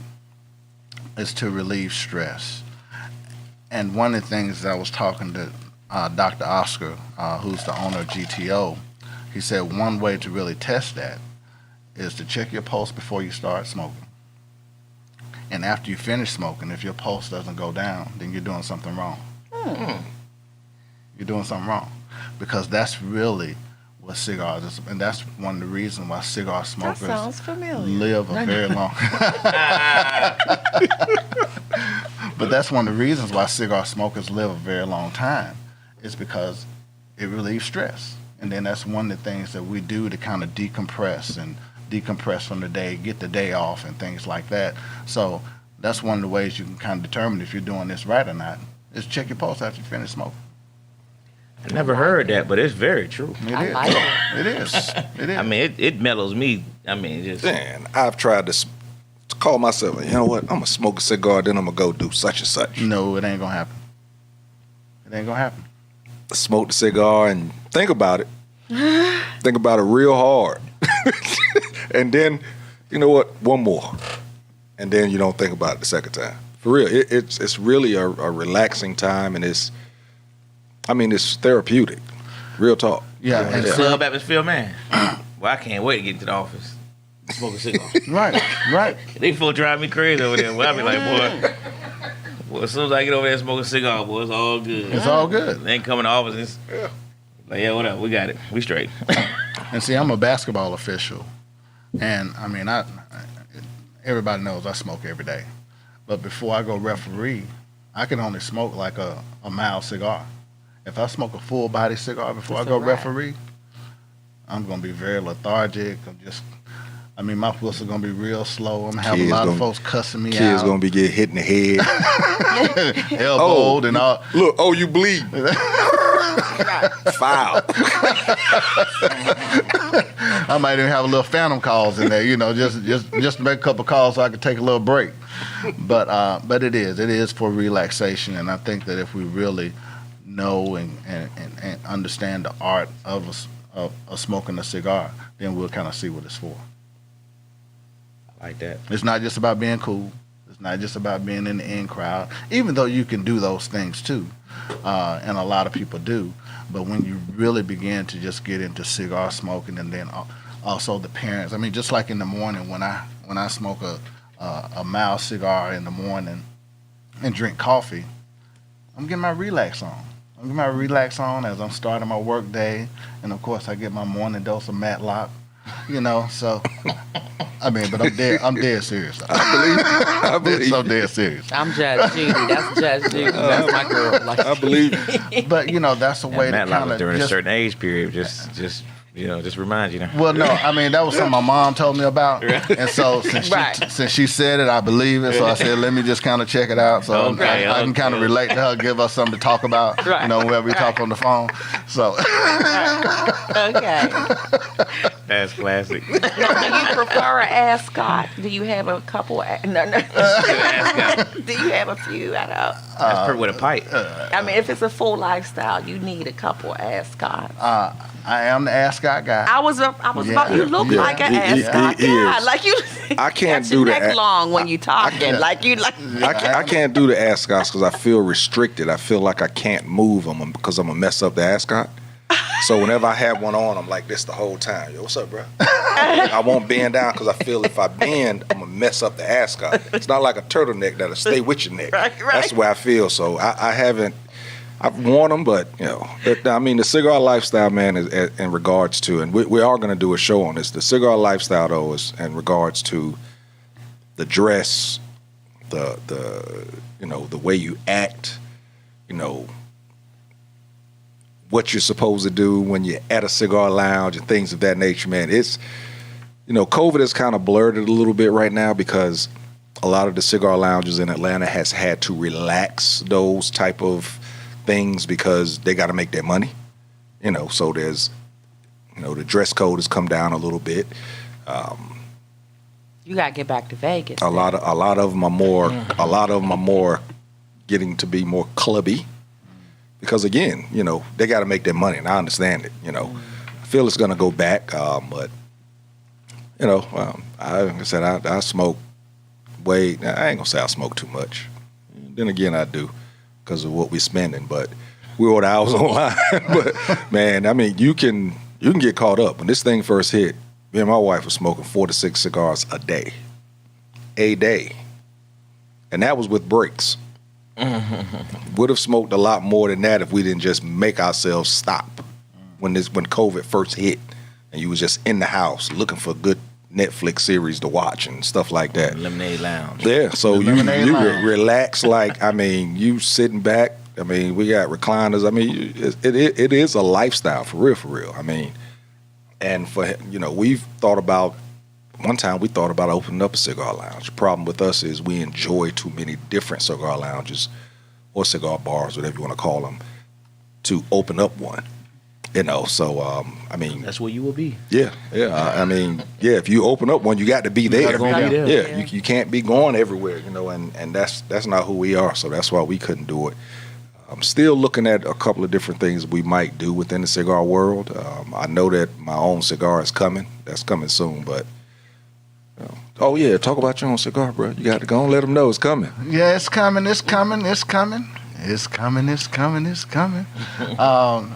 Trying to get it in hand by the end of the month. We're supposed to be going to production this week, so hopefully by the end of the month, that'll be coming. So that'll be one more thing to add to the product line. That's I exciting. mean, because and that's just the thing. I mean, with the product line, I just try to carry something for everybody. If you go to the website and can't find something that you like, you really didn't look at the website. and tell them all that's on the website. Well, I have everything from shirts, hoodies, hats, coffee mugs, tumblers, travel mugs, swimsuits. Don't forget about the swimsuits. Yeah. Cutters, cigar accessories. Well, I'm working on the cutters. I'm working on those things, but I also have aprons. I have golf towels. I have polo shirts. I just have a little bit of something for everyone. I mean, because, and then in addition to that, let me digress. In addition to that, not only do I have the Fat Ash line, but then I also have different taglines as well. So I have different taglines such as Tap. give me that ash, tapping that ash, Ah, face down, ash up. That's the way we like to pump. I like it. Yeah. Look at that ash. She's got ash for days. Oh. The taglines is dope. Yeah, The taglines is so dope, bro. taglines. are We dope. had that launch, and I was looking at them shirts. I'm like, oh man, I wanted that one. that one. That's crazy. Oh. Yeah. So we do have the different taglines as well, and all the different products and colors and things like that. So I mean, And what's the website? www.fatashcollection, no S on the end.com. www.fatashcollection.com. We're on IG at Fat Ash Collection, and then our Facebook group is Fat Ash. Cool. How do you spell that? PHAT Okay. Ash. ASH. Okay. Yeah. I got to order a couple of those. Yeah. You know, because it's a little play off the word at. Yeah. Yeah, right there with you. Yeah. Yeah. Oh, we've been there. Yeah. So it's, but it's something fun. I mean, we have face masks as well, but it's great that when you wear the gear, the conversation it has. I mean, because many people will stop you and ask you about it, want to have conversation and things like that. So, and it's right in line with what I want to do with the group. It's something that I want to be fun. It's something that I want to be personable. Something that I want to be engaging. And so, really, I tried to do the same thing with the group that I've done with the brand. That's cool. I like that. I just had somebody step in the studio with a nice little stick over there. What you got over there, bro? What's that? Olivier? I see over there. I grabbed this for my celebration, Cap Apple Founders Day. Happy Founders Day to you. Okay. Got that Olivier over there. I saw that over there, boy. Bring a Like, sample okay. with you. I do have samples of it. I'm a liquor rep, so I did bring Yeah. samples of my cognac. Got a black on cognac, whiskey. Oh, Come up here and speak on it real quick. And Wait, then, wait, then come back with a sample. Go grab the sample first. then come back. Yeah, then come back. You ain't gonna get to speak for free. Let's go. Classic Conversation, boy. Go bring that liquor up here. That's what I'm talking about. Hilarious. That's what I'm talking about. Hey, and being, where you from, go and let everybody know where you're from. Well, I was born in Buffalo, New York, and I was raised in Tuscaloosa, Alabama. Roll Tide! I had to let him get it in. Yeah, He won't get it in sometime. Regardless, right? But I will open the door. Go ahead, let him. Let him go and let him bring. Yeah, I saw that. Yeah, go and let him come on in. Yeah, with that it. Heisman in the collection over Yeah, there. Too. Then I went on to Goldsboro, North Carolina, and finished up high school and things of that nature from there. So Now, you got to understand something. Goldsboro, North Carolina. He's going to say it wasn't in his day, but I'm going to tell you it was his day too. Goldsboro was known for the crazy house. it still is. If you were from Goldsboro, you crazy. It's attached to it. It's attached to It's it. just attached to it. If you played a basketball game in Goldsboro, you were scared because you felt crazy people was in the stands. That's correct. So it explains why cigars became a part of his life. Yeah. And then our other thing about Goldsboro is that we would always say there's one or two things that we're going to win. We're either going to win the game or we're going to win the fight. Facts. So if we lose, you best believe that His own and pop. it's on and pocket. Facts, man. I played in one high school game in Goldsboro. I didn't play. I was not playing at that time. I was on the team. And one of our guys got fouled, and he fell, like, off the court under the goal. This lady ran over there. He was laying on the ground, like, looking back at the ref. She ran over there. Selection. Yeah, he did. She ran over there and stood over him while she had her skirt on and just shook over top of his head and then ran back in the stands. Needless to say, we didn't play another game and go. Wasn't going back. Why not? No, I'm just. All right, then, bruh. Well, you can see which one tastes Now the introduce best. yourself. Yeah, go ahead. Turn that microphone towards yourself and go ahead and introduce yourself. Cool. I'm Jason Reese. I'm a Camera's right there. Okay.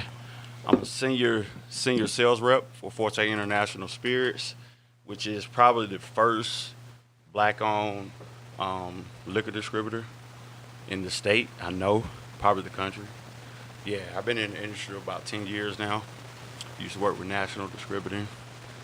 Just joined Forte Internationals, which is black-owned. I jumped on the opportunity simply because it was black-owned. I've been in the industry. Speak on it. They had some great brands, some of which were black-owned. And I have a lot of great relationships in the industry. I believe in myself, so yeah, here I am. That's what's up. Nice. Yeah.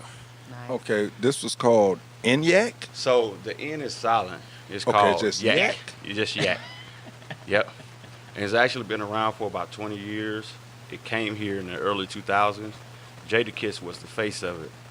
And then the culture started to change.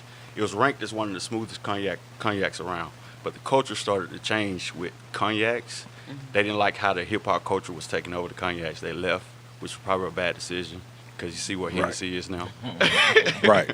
How about that? Right. But they came back in 2019. Forte picked it up 3 months ago, and I've been running the play with it for the last 2 months, getting placements all over the city. So, like, my goal for the brand, especially now because it's black-owned, is to get it on the same level as Hennessy, get these black owners at these, nightclubs, lounges, retail spots to understand that they control the culture and get the brand back out there because it's a premium cognac that's it's really good. And so we're just trying to change the trend. Y'all can test it out. Y'all let me know what y'all feel about it. I'm going to tell you about this in a minute. See what we Say you're a yak connoisseur. Yes, sir. So, That's it. I would love for you to taste it. Let me clear my palate here a little bit. We also have Greenwood whiskey. I just met these brothers. It's 4 brothers that's been grinding for a while to create their own whiskey. They just got it out about 2 months ago, and we can't keep it in the warehouse. Really? Like it's doing really good. Where are they out of? They're the whiskey it's made in Florida, but they're all from one's a lawyer, another guy's an accountant, and the other 2 guys do a little something different, but they're all from different areas, but they're here in Atlanta. Okay. Yeah. But it's Greenwood whiskey. It's some pretty good stuff. It's some of our top brands. And then the Espinita is a tequila that we just picked up that's doing really well in the market. It's priced well, and it's really smooth, too, for your tequila drinkers. So, yeah, just trying to make a play in the market. What you think? It's no bite. That's good. Yeah, no bite. It doesn't have that bite at the end that Hennessy, that people expect that Hennessy has. Like women can drink it neat. You put it on the rocks, it's really good, and it's really good in a cocktail as well. Yeah, it goes really well with cigars. I see you have There's really What's the there's difference in your tequilas? I see you have 2. Oh, so yeah, this is the I have the Reposado, which is the Reposado.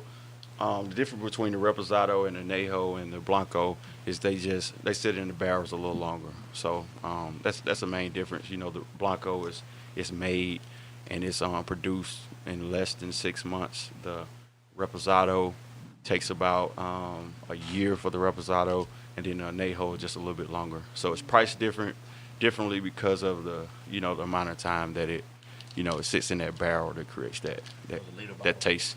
Yeah, those are 5s, 750s. Mm-hmm. yeah.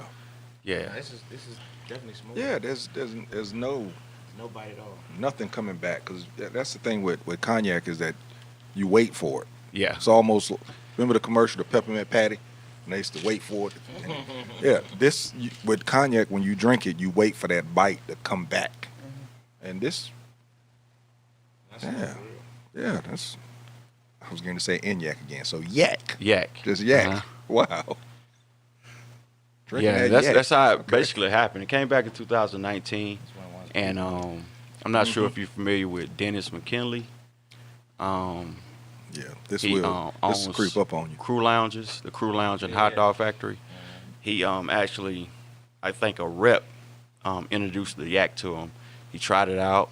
He asked the price point on it. found out it was cheaper than Hennessy and it was a lot smoother than Hennessy. So he wanted to find out who owned the brand.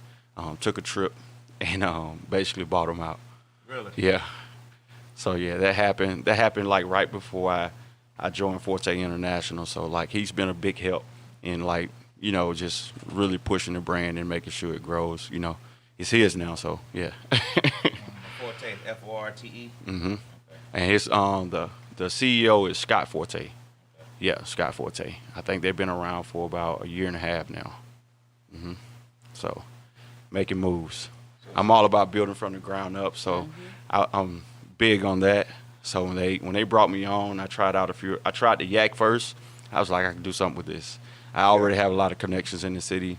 I believe in myself as a sales rep, so I jumped out there with it. Yeah. So you're the sales rep for the Atlanta area? Yeah, I cover pretty much everything south of Midtown. Yeah, I came on like it's a small company, so like most companies, I used to work with nationals. We had about 200 reps around the state of Georgia. Like we have 5 reps, and we're just starting here in the state of Georgia.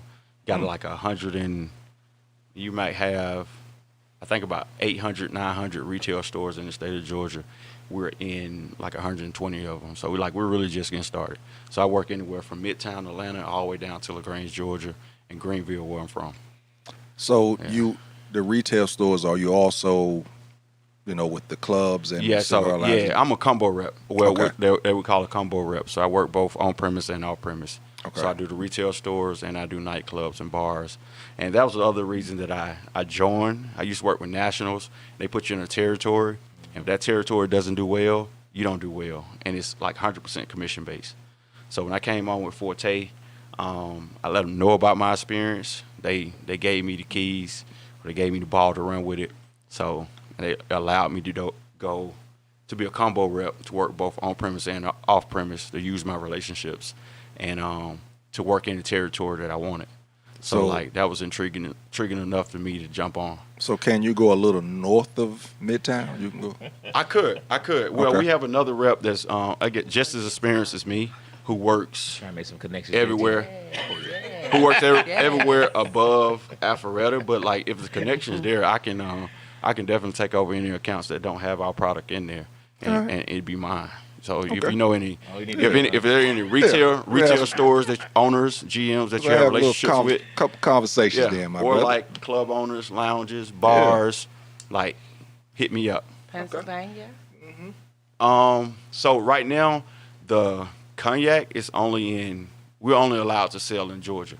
And the cognac right now is only in 3 states. So they're expanding out to New Jersey, New York, I think Michigan, and a few more states this month. And then, you know, working with other distributors in each state. As far as Forte Internationals, I think they're looking to expand into a few states as well. But, you know, you have to get licensed and, you know, to allow to distribute as well. We also plan on picking up cigars and wine and beer because we ain't got into that. So that might be a conversation to be had too, as far as like having a distributor. Look at that, bro. You on show your up at the team. right night. Look, Yeah, we right. Perfect. We talking about small businesses tonight, you know what I'm saying? We talking about Perfect. black Yeah. businesses tonight. Look Perfect. at you, you brought the stuff in. Yeah. We supposed to meet early today, so you Yeah, came right. on I late. came at the right time. I guess I should mention I'm a personal trainer as well. I have a personal training business that I Okay. opening up a small boutique gym in Noonan. The business is called House of Fitness. I actually started in my basement.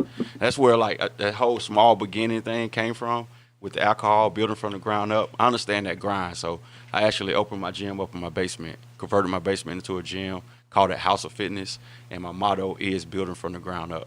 So everything makes sense. So I've been in the business 8 years, and we're just opening up our second gym in Noonan. So we're excited about that as well. Yep. All of you people out there that's working out trying to stay in shape, you can have a drink and stay in This shape. is true. This is I'm true. trying to tell y'all, man, you can have a This is drink. true. Now you can't drink a lot, but you can have a drink and stay in Moderation is shape. key. All right, okay, yak. Yeah, we're gonna have some conversations, bro. Yeah, I heard. I saw your dog on. Some of weird. Yeah. I know what on now. We You can see do me it. We can do it. We can do it. man. That's good. Yeah, and it's and then the biggest part about it. So the 750 is basically priced about $15 cheaper than the Hennessy 750s. What? Wow. That's where the profit margin, and you see that. I mean, the Hennessy 750 is probably priced at around about $40, and it's going up. And right now, In the last right now, 2 yak years, prices man. are this bottle right here is 22 and some change. So Find a bottle tonight. Just telling you, but I'm telling you, right? So what stores in the area is Yak in? right now, I got a big deal in Camp Creek World of Beverage down Okay. there with Mr. Anwar. Red Oak is right off Roosevelt Highway. Larry's, Package Depot, a few accounts on the south side. I'm working my way up. Man, we gotta get you in Cobb County. Let's go. Oh, you mess around. Let's go. Look, I'll be Let me see the look. whiskey, man. I'll be messing around selling it out the Lemonade Lounge. Let's go. Let's go. I got the ability to work. Mess around and bought me a couple of bottles. Have people coming by and buying it at the Lemonade Lounge. Boy, shoot, this is good, man. Yes, sir. That might make the trip to Florida right there. Oh, there it is. There it is. Yeah, tell it's yeah. My Instead nephew. of getting killed on Uncle Ernest, we might Right, have to yeah. try some yak. Yeah. The Yeah, relationship is already in Florida, so you can make the connections there too. Yeah. Yeah, I like that, bro. Yeah, like you said, that's that sneak up on you though. That Nah, type will. of stuff. It's smooth as a mud, man. Yeah. It's almost too smooth. Extremely It's, Color yeah, is nice. You yeah. can It's tell. almost it's one of those where you'll keep. One thing about different whiskeys and stuff, that bite will keep you from drinking it too much. Mm-hmm. Yeah, that right there though. Yeah. That's just Finish straight the up. bottle. Just You put just some go rocks and on Right, it. I ain't got no rocks or nothing on it, and Yeah. I like that. Yeah, I'm a cognac guy, as you can see. I'm trying something new tonight. I'm trying the Lou. This the VS. I've been doing the VSOP, but the spot I went to they didn't have the VSOP, so I just bought the VS tonight. It's actually pretty good, but Okay. We got you on this yak now. yeah, for sure. Yeah, I got to get you on up there, bro. So Okay. yeah, I'm looking to get into Cobb County, so that works. have some conversations, make things happen. Yeah, cause yeah. You want to try the whiskey though? I'm gonna try it in a minute. No worries. No worries. Greenwood. That's the 10:30, that boy. Yeah. You came in right on time, bro. Right on time. Go ahead and let people know where they can follow you at and everything.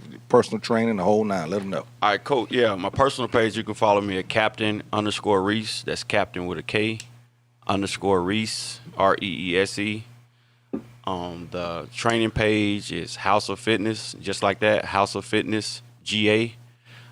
The new gym in Noonan, Georgia, you can follow that page at House of Fitness, HOF Noonan, HOF Fitness Noonan. Hit me My up, boy let me Jack know. Nephew, right? Yep. That's what's up. Yeah, that's my my big bro, first cousin, all that. Okay. Deal. We were in the academy together, man. It's what he called, if he called me, I'm gonna respond no matter what. That's my No, guy. that's right. No, that's right. Yeah, he looked out for me. Me and him probably the only two people from our family from that, from the small town who moved up to Atlanta. So when I got here, he was the one who looked out for me the whole time I was around. So He's a yeah, good dude, man. yeah, he's my mentor. Good big, dude. big bro, big cuz, Doing it big. all that. All right, so I got to ask you this because I don't put you on my live, so they're going to be asking. Single, relationship, married. Because I'm not dealing with it. I'm not dealing with it, So, Deal with them questions, so man. yeah, so. Gonna get out. Yeah, I've been married 2 years. Okay. Yeah. Been Off the married. market, y'all. Leave him alone. Yeah. Leave him alone. But this yak is good, though. This yak is good. Yak is good, though. But leave him alone. Leave the man alone. You know what I'm saying? Just get your workout in. Yeah. Yeah. I don't need it. So I don't need it. I don't need I it. don't need it. I don't need the stress. All right, Sid, go ahead and let everybody know where they can follow you at. Give them the website, the whole nine. And my phone already dead. Oh, what? Give us some yak. Oh, It was a yak. Give it a little yak. Yeah.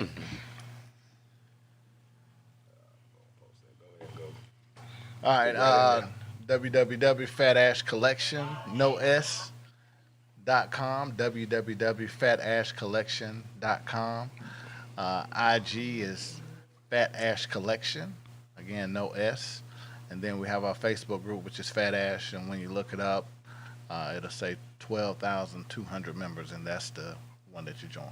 And I also have a Facebook page with about 1,900 followers as well, but most people just simply join the group. And it's crazy, man, because I got a lot of my partners are all on Fat Ash. You know what I mean? From different walks of life of my, you know what I mean? But they all, when I'm like, dang, he on there too. He on there too. So that's, you know what I mean? That's good stuff, man. Yeah, I mean, it's we excited when JT said you were coming because it's like I didn't know you. I didn't know you was a real person. I didn't know they sent me the link to Fat Ass. I was like, okay, that's more cigar smoke. You know what I mean? JT said, yeah, the man. I was like, oh, for real? That's a real person. Yeah, that's good stuff, man. Well, good, man. I'm glad to be here and glad to be a part. I mean, it's just, a movement that we're trying to create and put together, and I mean, it's been very successful thus far, and I mean, I'm just really looking forward to the things that we can do with Fat Ash in the future. Definitely looking forward to it.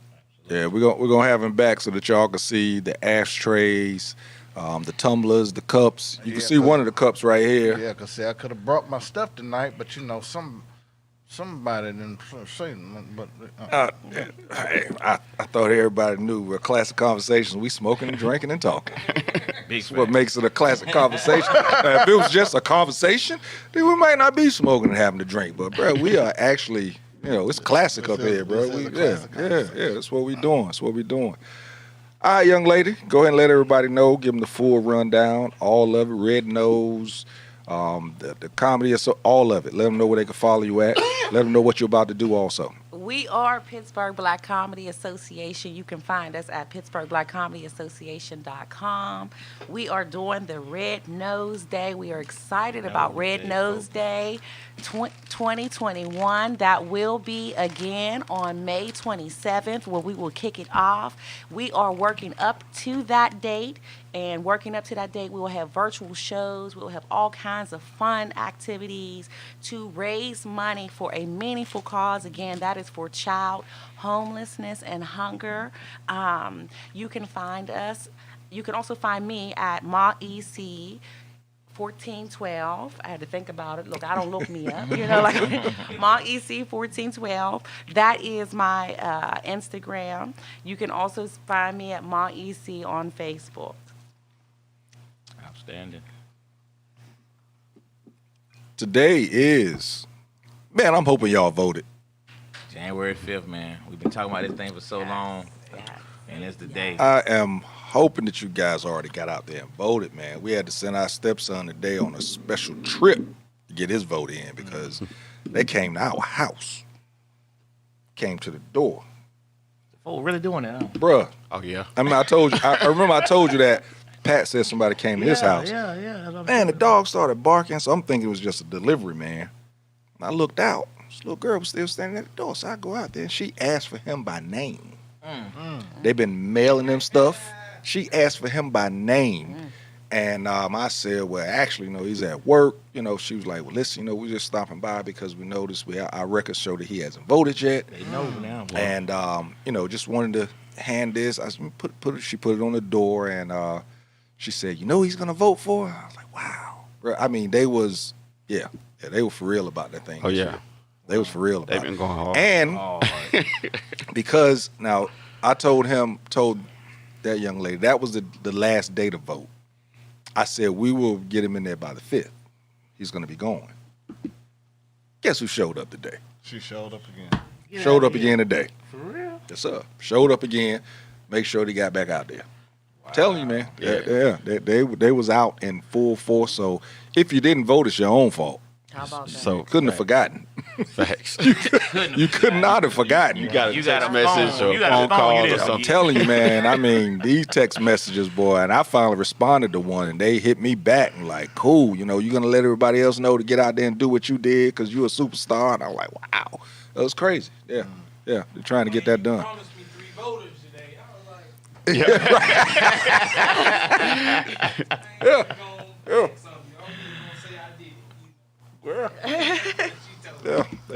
They was for real with it. So I'm hoping that everybody exercised that right. Got on out there and handled that, especially with the younger folks because, it's a new experience for them. And hopefully You know, they follow their parents if they didn't do their research and got out there and at least exercise their vote. I'm saying, but no excuses, man. There's been no excuses. So at all. It's so important. Oh, so it's critical. important.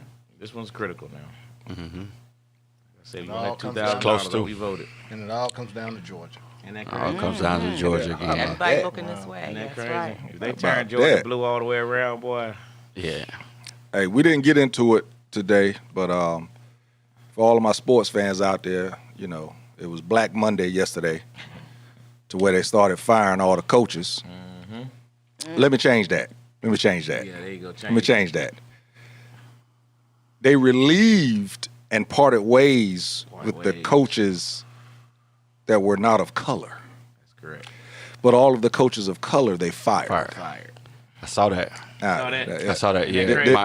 This is not something posted that. Yeah, this is not something we're making up. This is what was Actual reported. posts. Yeah. This is what was reported. All the black coaches were fired. The other coaches were either relieved of their duties or they decided to part ways. So true. Yeah. That's crazy. It's crazy. So the fire coaches can't get unemployment because they got fired. Hey man, we're gonna get into a lot of stuff like that this year. You know, didn't get into it tonight, Another but one I got tonight that somebody sent me that we're gonna get into as well about the voters and some stuff I saw with the black vote. I thought was real interesting, man. I'll get it to you this week though. But got a couple other little things we're gonna discuss coming up soon. yeah, and your boy out here begging for votes. Yeah, right. He out here begging for votes. And they still defending them. He went bigger than begging. He basically just said, "Find me 11,000 votes." Right, Period. right. Want to do a lawsuit. Oh man. Oh, and It's gonna be tight tonight, y'all. I can just look at these numbers now. It's critical here. Hey, for you folks out there that's big time into reading books, especially from the black authors, prayers for Eric Jerome Dickey. He passed away today. Prayers for his family.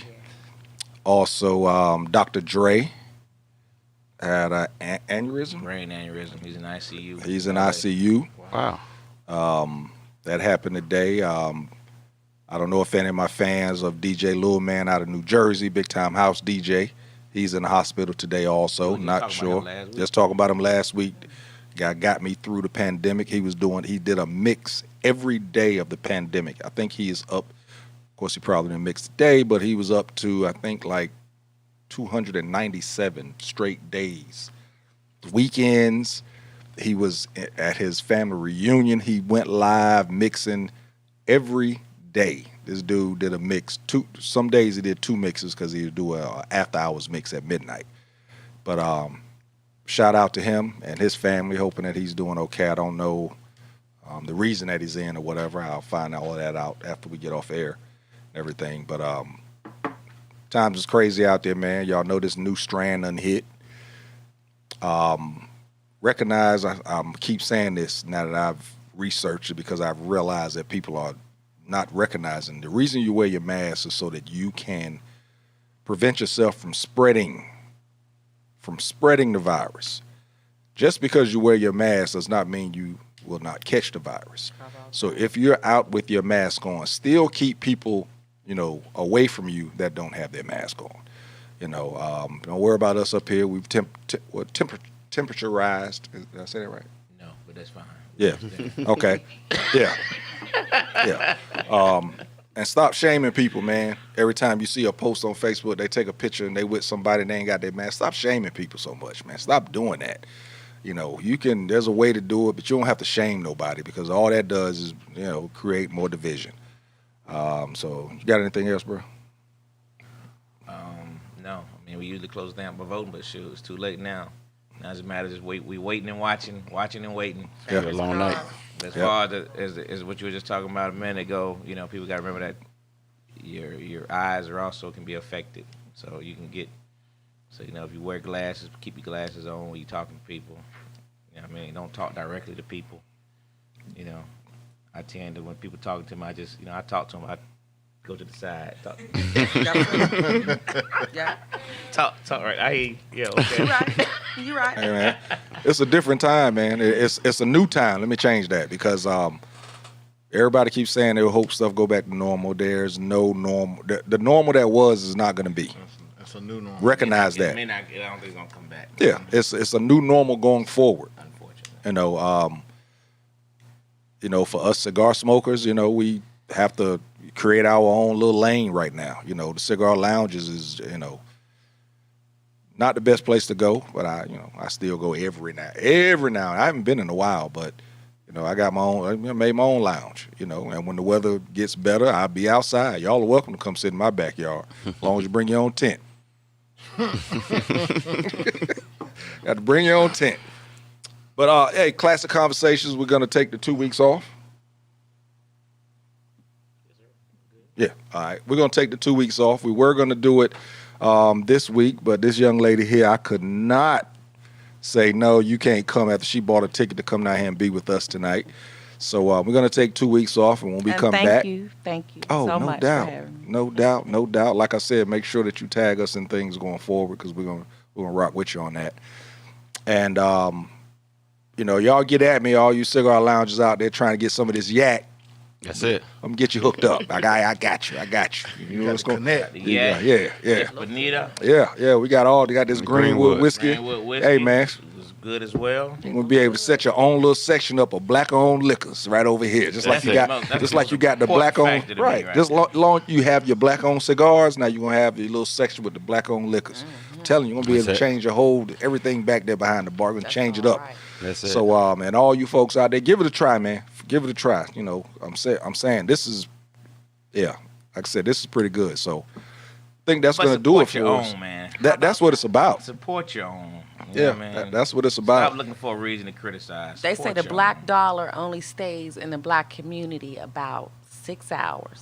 That long? Right. And I challenge that. I think it's probably less than that. Yeah. Meanwhile, we make up the consuming. We're consumers of everything. Everything. We're going to have We another show on boycott that. something. He said earlier would shut that it he said down. a minute ago. So- He said how much the black clubs kind of. What you said something about dictate the Yeah, the culture, the whole culture. Yeah. That's The right. whole culture. and that's so true. That's right. So true. That's right. Like you said, Hennessy was it for us at one moment. They backed away. Here we go. That's it. We got yak. We got yak. We yak. still got. Look, We just got to understand our power and how we can control things, That's it. That's right. My mom said to tell you to continue your work. Oh. She's impressed with it. My aunt mentioned something earlier. But it's awesome. Good job. We're gonna definitely do what we can to help support that as well. for Be sure. conscious of that homeless and the children, man. We have to be more conscious of that. But also, we got to remember that support is free. Sometimes it's not always what we purchase or what we buy. A lot of times it's just saying that we support it. Yeah. That we're willing to put our name on it, or that we're willing to stand behind it. It's willing to A repost or Right. share, Or it's willing to give a referral. It's willing to do an introduction. I mean, so there's so many different things that we can do to support, and I think that that's one of the things we need to start doing more of. I mean, JT, how, as for me, I wear everybody's gear. I mean, I don't just wear Fat Ash all the time. I mean, because I like to support other cigar brands as well, because I want them to be successful too. One of the things that I read, it was in 1992. I never forget it. It was on one of my friend's mirror in his bathroom, but he said, "We'll never be successful until we help somebody else get to where they want to be." And so that's why it's very important that we support others, because we're going to get it back one way or another. But the thing that we have to do is begin to learn to support and encourage others, but also be able to brand others and support and advertise others as well. And so those are ways that support is definitely free. Absolutely. I love it. That's Classic Conversations. Yes, sir. Just go there. That's Classic Conversations. Just go to a black owned establishment. Go. That's it.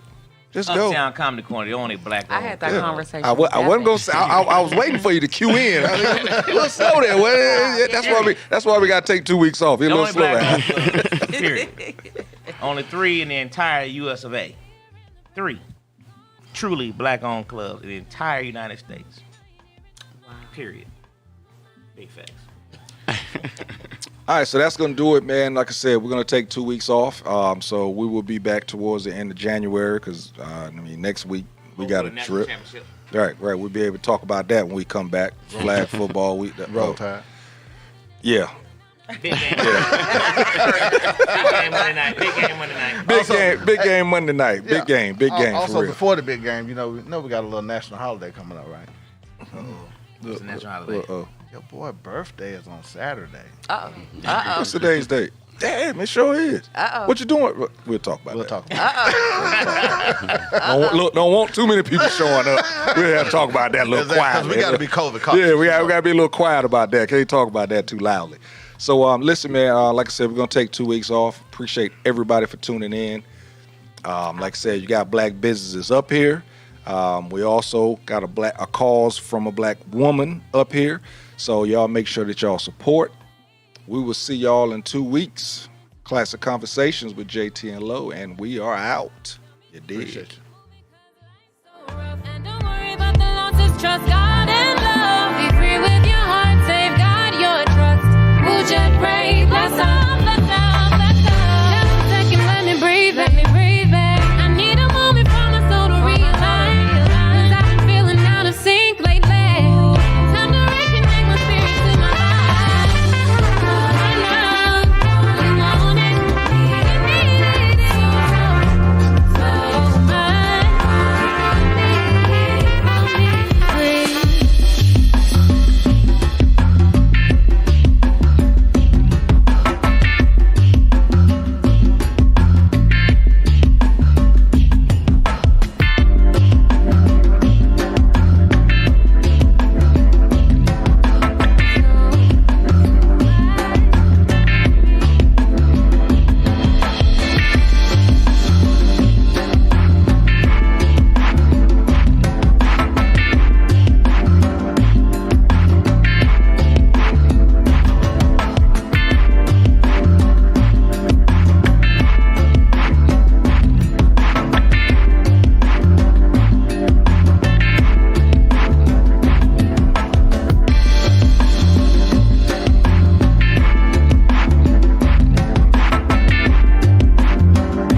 Yeah. Real deal 4-4 shit, but I don't know what deal I'm saying. Bitch match, my designer mismatch. Don't fuck back with big racks. You can get your bitch back.